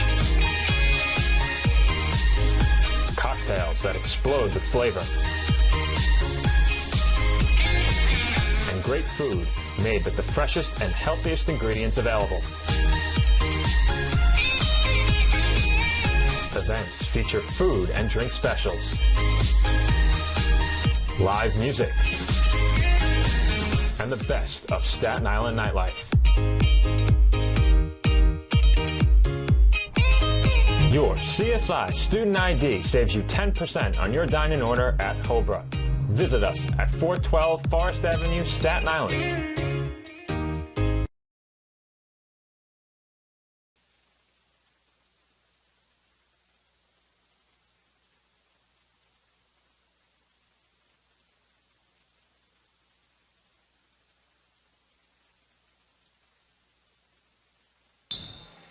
Fourth quarter just getting underway from the tank. The Dolphins lead by 9. A CSI win clinches a playoff berth for the Dolphins. It would be their first as an NCAA Division II program.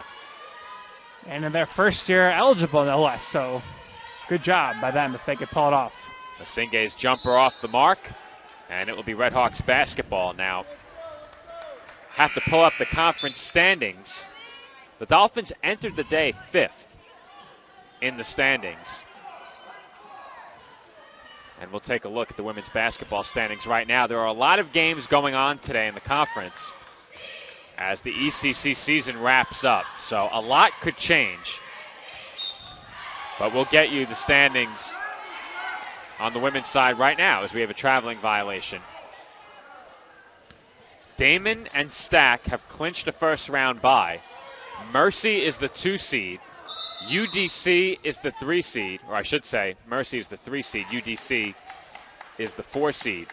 Staten Island is the 5 seed. Queens is the 6 seed. Deauville is right now above Staten Island in the standings. They are not eligible as they are in provisional year 3. So the Saints cannot make the playoffs. If the season ended right now, the Dolphins would face UDC. If Mercy was to lose today in their season finale, it may be possible that UDC leapfrogs them, setting up a Dolphins matchup with the Mavericks. The Dolphins have beaten the Mavericks already this year. Still a lot to be sorted out. Well, make sure you are following either at CSI Dolphins on Instagram or you're checking CSIDolphins.com because by the end of today, you'll know who the Dolphins are playing if they're continuing to play. I also took a look at it last night. If both the Dolphins and the Knights win today, the Knights pass the Dolphins in the standings, which would set up the Dolphins as the 6th seed. The reason the Knights would leapfrog CSI is because the Knights have beaten UDC, and if the Knights win today, that will give them a win over Mercy as well. Mercy faces Queens. And on the offensive board, Galgano couldn't finish the putback, and it will be Dolphins basketball. Those are 2 big missed free throws. Could have changed things, but the deficit remains at 9.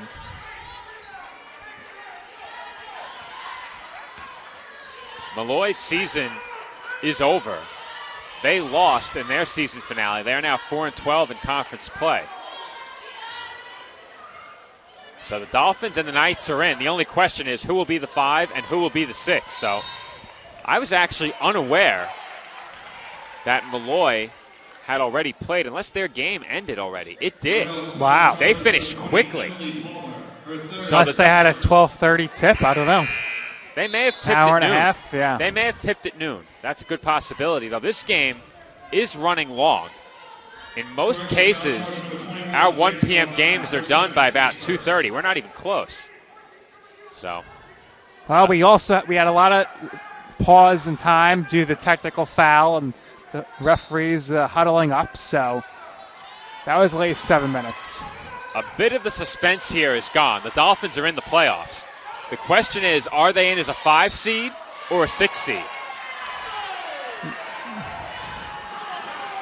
So with the Malloy loss, you're saying the Dolphins clinch the playoffs. Correct. All right, so congratulations to the Dolphins, but you want to win the game. That's the way it feels best. You don't want to be back into the playoffs having other people help you. The big question is the outcome between Mercy and Queens right now.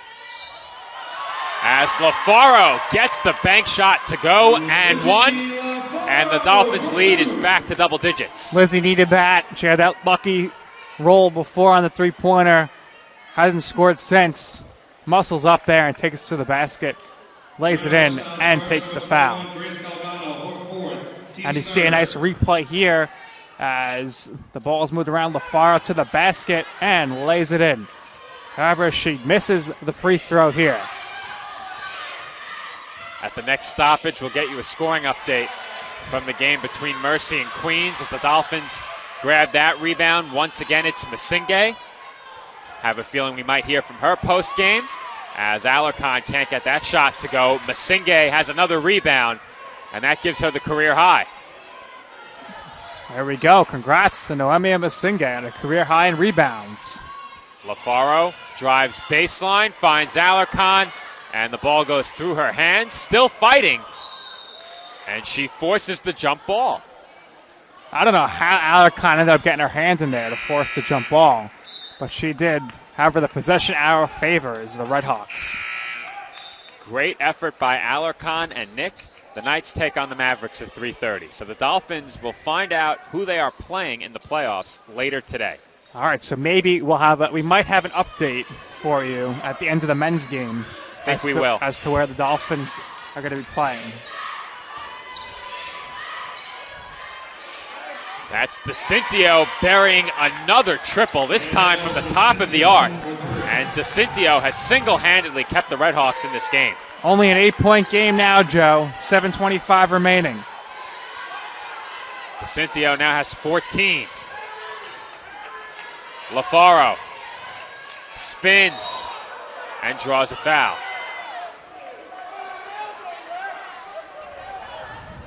Will they call it in the act of shooting?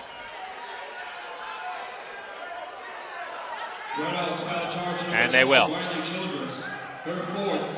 Jeremy in there cleaning up the mess. Good job by Jeremy. The court is really looking extra shiny today, so excellent job by him. Great job by the team to prepare it for our senior day doubleheader. Still more to come after this game. Men's basketball on deck. And if you're a fan of CSI Athletics, you will have the opportunity to catch some playoff basketball. Both the men and the women are in the East Coast Conference postseason. So if you're tuning in now for the men's pregame, you probably got at least 45 minutes to an hour before we're going to see that tip-off.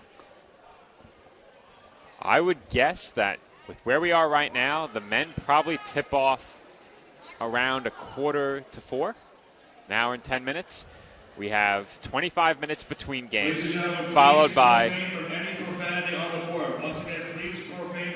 senior day ceremonies. As things might be getting chippy out there on the court, Joe. Now, was Nick asking the spectators to refrain from profanity or the players? The players on the court. I think the official told him to make the announcement because he said, please refrain from any profanity on the court. That's what he said.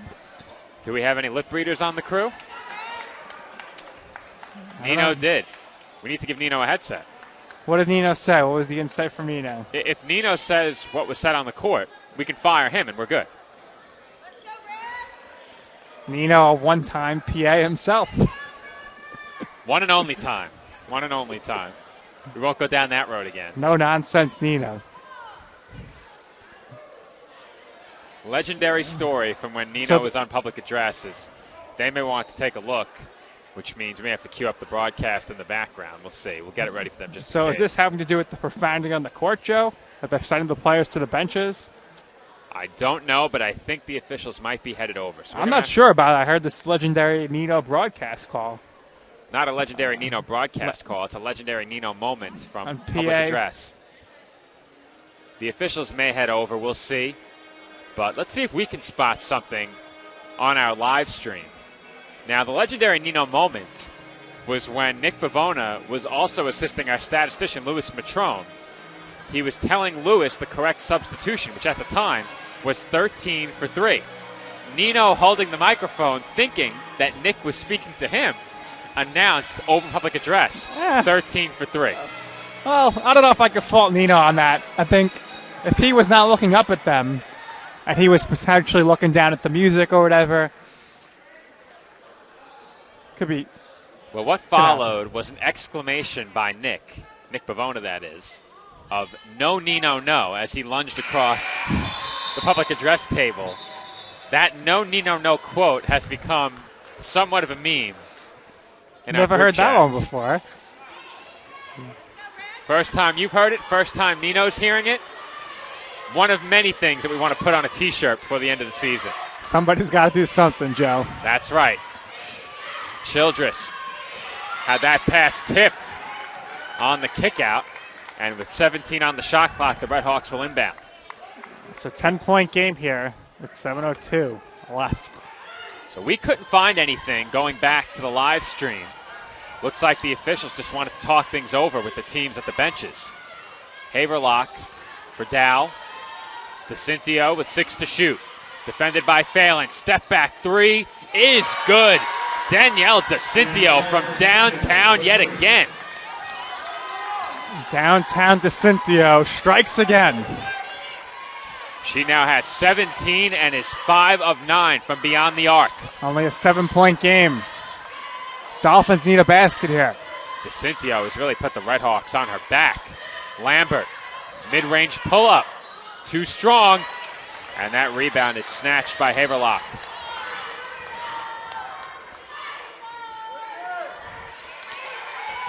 DeCintio on the wing. Threw it straight to Alarcon. Dow gave up her position on the block. Lambert picks up her dribble. Johnson for Alarcon. Phelan thought about a three. Uses the Alarcon screen. Masinge left open. That's short and rebounded by Childress. Dolphins unable to take advantage of the easiest steal Alarcon will ever have. Anthony against Masinge. And she commits an offensive foul. That's the 5th foul now, Joe. So that's big. 4 on Anthony, 5 on the team. Dolphins will now be in the bonus the rest of the way. So might as well give it to Alarcon, let her attack the basket, right? 3 Red Hawks now have 4 fouls. Make that 4. Childress, Galgano, Anthony, Dow all have 4 fouls. Well, we see Alarcon had the ball there. She looked to pass. Coach Carey saying, take it to the basket. Team fouls could ultimately prove to be the difference in the game right now. Tough to come back when your opponent is in the bonus with 5:20 to play, as Lambert can't hit that three. Haverlock for DeCintio inside. Anthony splits the double and nearly got that shot to go. Well, it's a 3rd team foul for the Dolphins, so either way, I think free throws are going to come into play here within the last 5 minutes of this game.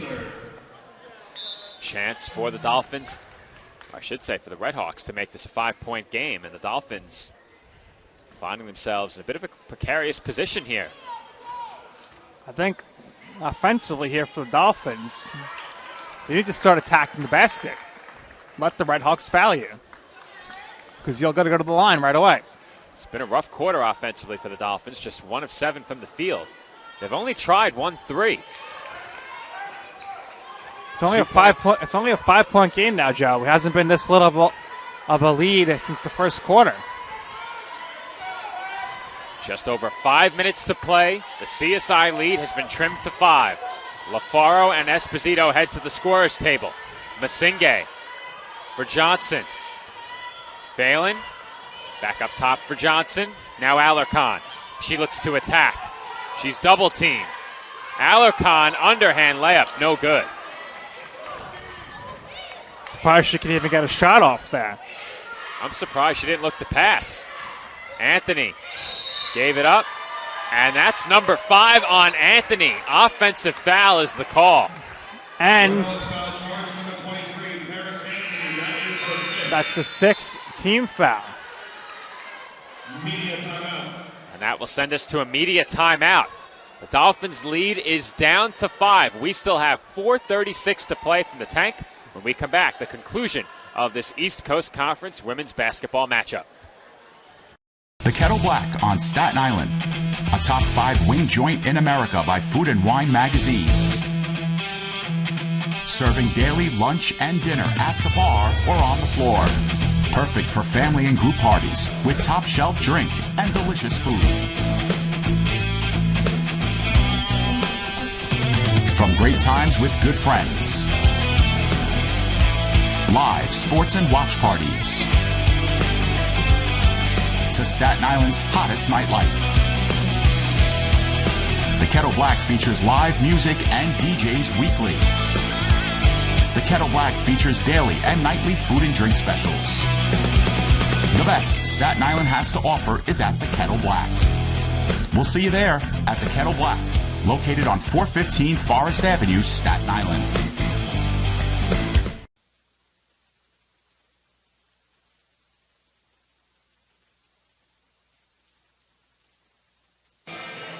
And we are back on CSI Sportsnet. Dolphins' lead is down to 5. 4:36 to play in the fourth quarter. And the Red Hawks have been chipping away since about the midway point of the third. Still trailing as we enter the closing minutes. The Dolphins have locked up a playoff spot, though I'm not sure they know that yet over on the CSI bench. I doubt it. The only person who could probably tell them would be you. I think you're right about that. They knew they were in a good position coming into the day as Alarcon misses the layup. Red Hawks look to push. And that's another offensive foul. That's at least the third time Masinge has drawn an offensive foul in this game. She's just doing an excellent job doing the little things here, crushing it on the boards, 15 rebounds. Excellent job by her. We have some aspiring officials behind us, Joe, who are not happy with the call. We certainly do. They never fail to make their voices heard every game. As Vidzak picks up the foul. Coming over to you, Joe. So Joe is going to cue up the replay here. And they want to see where the player started. So we're going to get that replay ready. Joe's going to cue that up. And the play is going to be under review here. So Joe will spin around the computer monitor. And the officials will take a look. So coming into the booth here is the officials, or you could say, just like the old NFL days, under the hood. And they're going to take a look here at the play. And they're taking a look here on the screen. And things slow down there. So Joe is playing with the replay here for the officials. It's going full screen for them. And they will take a look at the play. Now as Joe gets that queued up here, it's 52-47, 4:16. And there's 4 minutes left here 5 fouls for the Redhawks, 2 for the Dolphins. They're taking their time here. They want to make sure they get it right. So the play is being shown on the screen right now for the officials. They're got the controls on the computer, and they're going to take a look here at what's going on there. Hitting play, hitting pause. We'll see what their call is.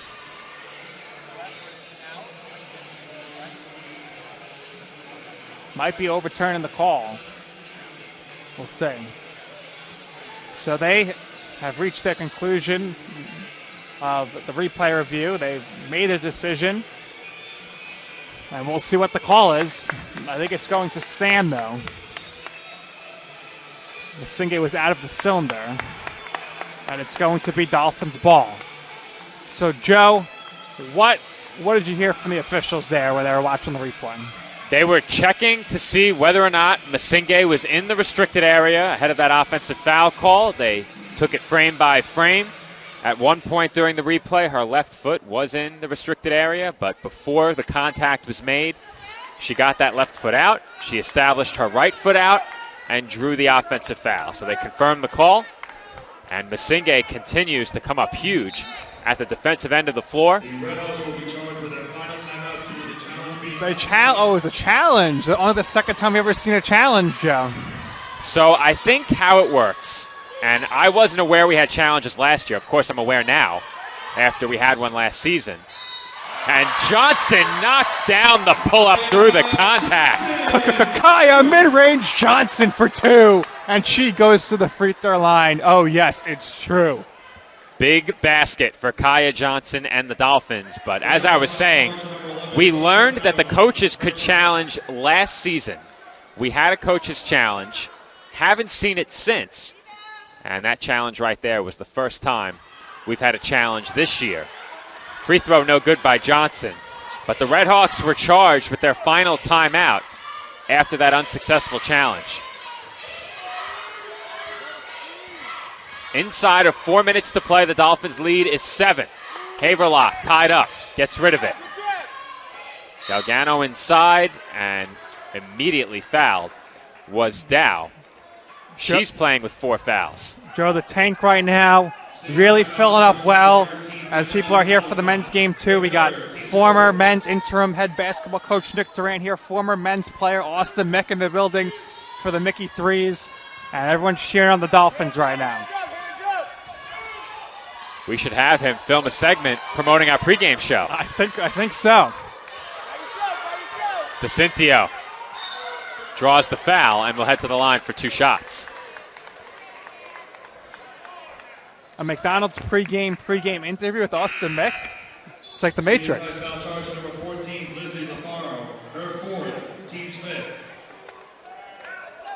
So now the Dolphins with 5 fouls. So both teams in the bonus here. 3:28. Still anybody's game here.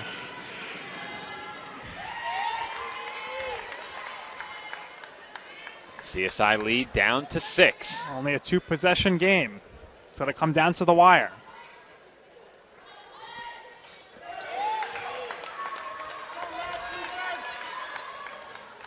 Five-point game, under 3.5 to play from the tank.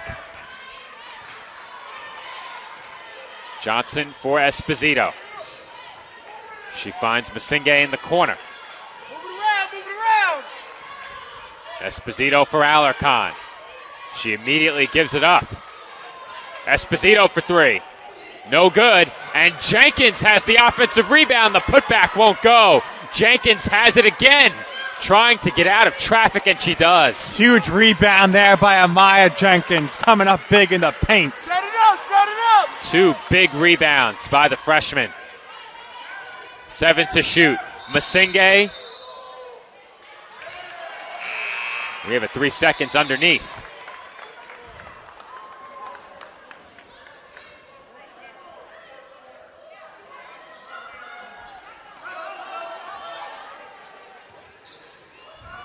Jenkins applying some pressure, tips that pass, but DeCintio pulls it in.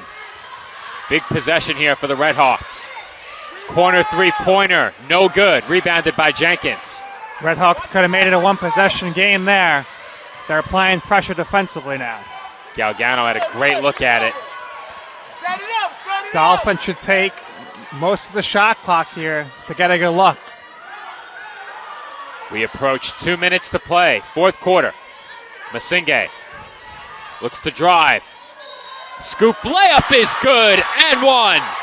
Noemi and Masinge now has a double-double, 10 points and 15 rebounds. The game of her career. Unbelievable there. Red Hawks foul charge to number 4, Danielle DeCintio, her second. Here's the replay. As you see, Masinge gets the ball. Johnson goes for the screen. Masinge goes the other way, lays it up and in underneath, and goes to the free throw line for one more. She's got the double-double now, 10 points, 15 rebounds, and 3 assists. Masinge's free throw rattles out. The lead remains 7. Just over 2 minutes to play. Haverlock on the wing. DeCintio wants the ball. Jenkins all over her. And Johnson comes up with the steal. Joe, I say it every game, but the defensive level rises when Amaya Jenkins in the game. She was glued to DeCintio on that last possession. Masinge for Johnson. And that's a bad pass. Johnson forced that one. We haven't said that often. Just don't foul now if you're the Dolphins. Both teams are in the bonus. DeCintio defended by Jenkins. Step back three is good. Danielle DeCintio again from beyond the arc. 4-point game, 1:15 to play. Dolphins got to take their time here and look for a great shot and make it. DeCintio has 22, and Esposito now has 15. Mamma mia, here Gia goes again. My, they cannot stop her.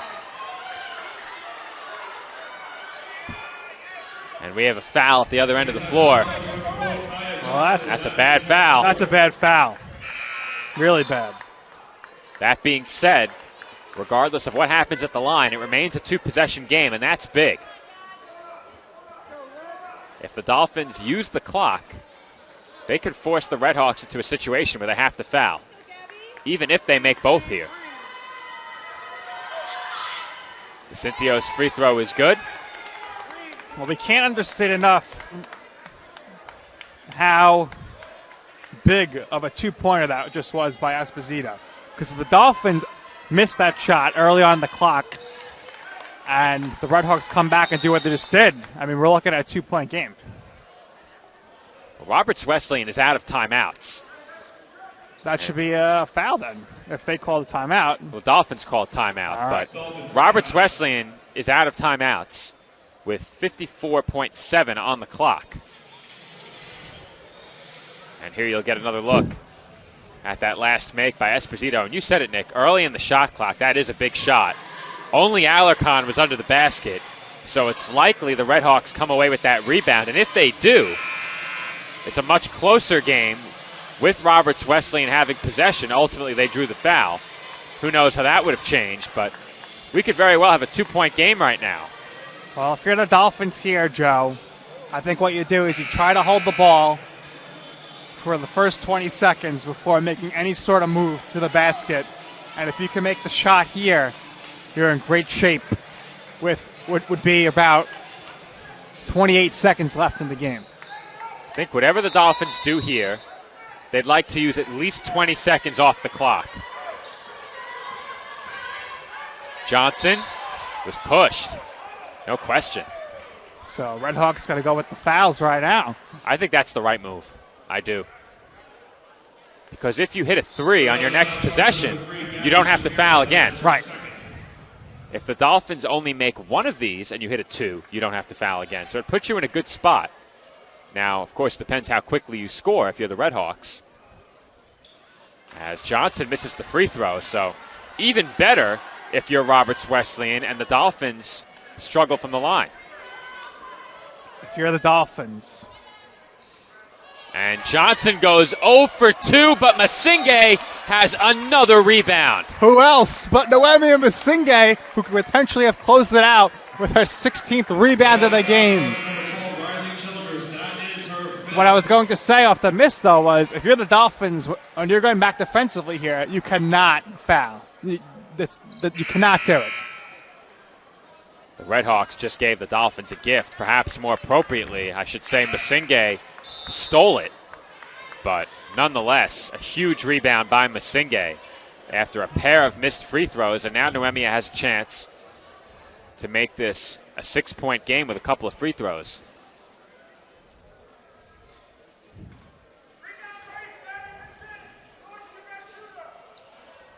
And Masinge calmly knocks down the first. If the Dolphins hold on here, you're going to want to stay tuned in for a big TLC physical therapy post-game. Many interviews to come, and then keep it locked on the ACC network, as we'll have, as the free throws go to extended pregame coverage of the men's basketball game as well for Senior Day. I think including our overtime game on Tuesday, this is our longest game of the season by far. 2 hours right now. We haven't had a 2-hour women's broadcast all season. No, and we had, like you said, you had the overtime game, and that was quick. And we had the review, the replay review, and some other delays early in the first half, so that's the reason why. And that's a bad foul. I get the aggressiveness and the ball denial, trying to keep DeCintio from touching, but you can't commit a foul. That's going to keep the Redhawks alive here. If DeCintio hits both of these, they don't have to foul. That's why the foul is so bad. Well, DeCintio's been fantastic here for her team, keeping the minute, 24 points. She's now 7 of 9 from the free throw line. And now, could be a one-possession game. If they make a stop defensively, DeCintio's been great from three-point range, 6 3-pointers. I'm sure she'll be putting up a 3. And DeCintio hits both as she silences the crowd. Redhawks don't have to foul, and the Dolphins nearly turned it over.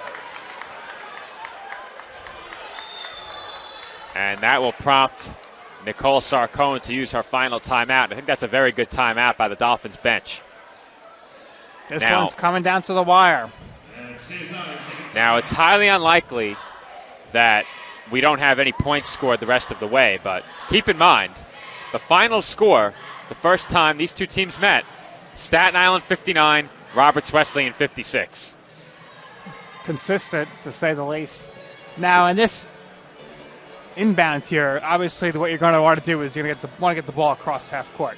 So that's going to be the first thing. Then, if you're the Dolphins, hold the ball a little bit, but it's going to be crucial to make your shot here. You got to get your best look because it's only a 3-point game.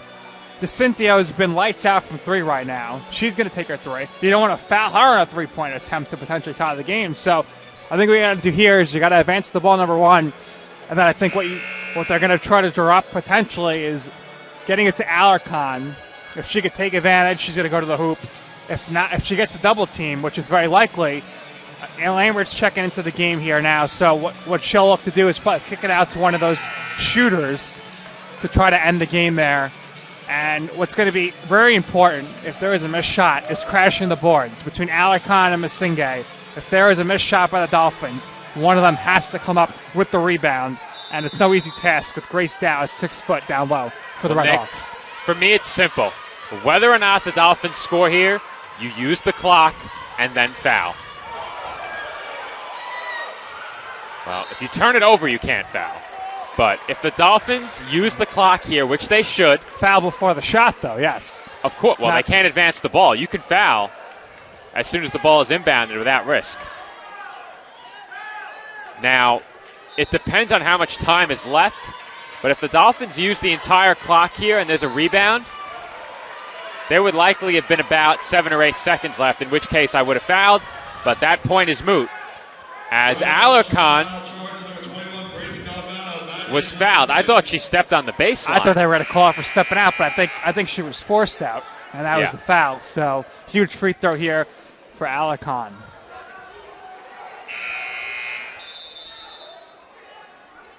Galgano is fouled out. Redhawks have a deep bench. They have 13 players dressed.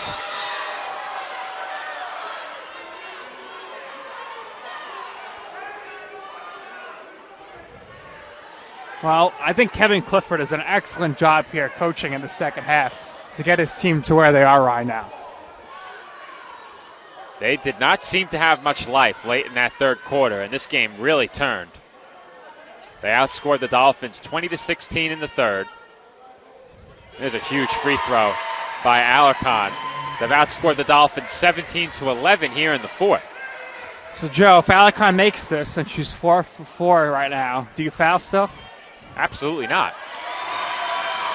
No need to foul now. They do, though. Jenkins, for all the great defense she's played, has committed 2 bad fouls. She's getting too aggressive right now, I think. That is a foul you simply can't commit. Well, and the risk there, Jenkins almost committed that foul before the ball was inbounded. If she does that, that's catastrophic. If the Redhawks make this, or if they miss, if the Dolphins touch the ball again, they will be fouling the Dolphins right away. So you want to try to get the ball in a good free throw shooter's hands on the inbound. The Redhawks need both of these free throws to cut the lead back down to 1 possession. That's for sure. DeCintio's been clutch. And she buries 2 more. Leading scorer in the game. Esposito in trouble. Finds Masinge. Alarcon with it. The Redhawks have to foul, and they do, with 18.1 remaining. Well, with the way Alarcon shot right now from the free throw line for the Dolphins, you're very happy to see her go into the free throw line here. If she makes these free throws, you cannot foul the Redhawks again. No question. And Alarcon hits the first. With no timeouts, you have to make Roberts Wesleyan earn a basket. It was the same going into the previous possession. And Alarcon goes 2 of 2. 6 of 6 in the game. Huge. 14 seconds to play. DeCintio, Dow, Shapiro, and Svidzak could not knock down the 3. Alarcon is fouled, and that will do it.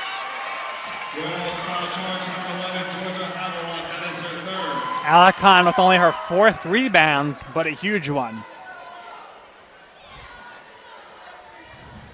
Alarcon, 11 points, 4 rebounds, just 2 of 10 from the field, but has been perfect from the free throw line, and that's been huge down the stretch of this game. Be sure to stay tuned following the final buzzer for the TLC Physical Therapy post-game report. We'll be joined as Gia Esposito checks out of the game here in the tank for one last time and gets a huge applause from the fans as Alarcon makes the first free throw. Chenalise has been money from the line down the stretch. And I jinxed it. Haverlock, one final shot. No good. And the Dolphins defeat Roberts Wesleyan University on Senior Day. CSI is headed to the playoffs. Nick and I will step aside for just a minute. And Nick will be joined on the court by our TLC Physical Therapy Players of the Game, as well as the lone Dolphin senior, Gia Esposito. And we are back with our TLC Physical Therapy post-game report. Nick is joined on the court by our players of the game, Ashley Lambert and Noemi Masinge. All right, thanks, Joe. The crowd is pumped up right here. I'm with the TLC players of the game, Ashley, Noemi. They got style, they got class on the court. They just kicked her. Well, you know the rest. All right, so we'll start with Ashley here. Ashley, great game today, 15 points, cashing in all the open shots, being a little more aggressive in the mid-range as well. How'd you like your performance here tonight? You know, I couldn't have done it without my teammates. They help me be more aggressive, and they get the ball to me when I need the ball to help us score, and I can't thank them enough for that. All right, Noemia, absolutely great performance, game of the season, double-double, a beast on the boards, 15 rebounds. What'd you like about your performance here today? I came here trying to play for my teammates, as I always do. I always give my best on offense and on defense most of all, so I just try to show up every game. All right, so Noemia, congratulations to both of you. We're going to the playoffs. So what are you most looking forward to here in your first ever conference tournament? We just want to show everyone that we are here to win. No one has to put us behind because of what we had or the season that we had. I think that we can do a lot that people are not expecting. So this is for the people. All right, for the fans, they're all here. They're pumped up. Ashley, your backcourt mate, Gia Esposito. Last game of the tank today. Both of you, tremendous job offensively. What do you like the most about what it was like being a teammate with Gia these last 2 years? That's my shooter. We Stephen Clay. That's my shooter. That's my sister. We've been together since we was in high school. I'm going to miss her tremendously. Playing with her has been amazing. And the Steph to my Clay all day. All right, well, congratulations, girls. Let's bring Gia in. Congratulations. Gia, come on over for your interview. Gia is joining us now. All right, Joe, we're still here now. The other player of the game, Mamma Mia, it's Gia Esposito, the TLC physical therapy other player of the game. Gia, an emotional day here for you. What was it like here to not only win and bring the team to the conference playoffs, but to have all your family here, all your friends, the big support group who are taking pictures of us right now during this interview? I mean, it feels really great. I mean, other than senior night, I was just really focused on getting this win with the team. We really wanted to clinch playoffs for the first time in D2 history for this school. It just felt really great. Emotional, but I had fun. I had fun playing out there just now with them. I love playing with them. I'm going to miss them so much. All right, what would you like to say to all your supporters who are here cheering you on today? Oh, you guys are crazy, but thank you for coming. I really appreciate it. I love each and every one of you. And, yeah, that's all I got to say. All right, Gia, congratulations. Ashley, congratulations. Columbia, congratulations. We'll see all of you on the ECC network for the ECC conference tournament. Joe, back to you. Thank you, Nick. That is our TLC physical therapy post-game report.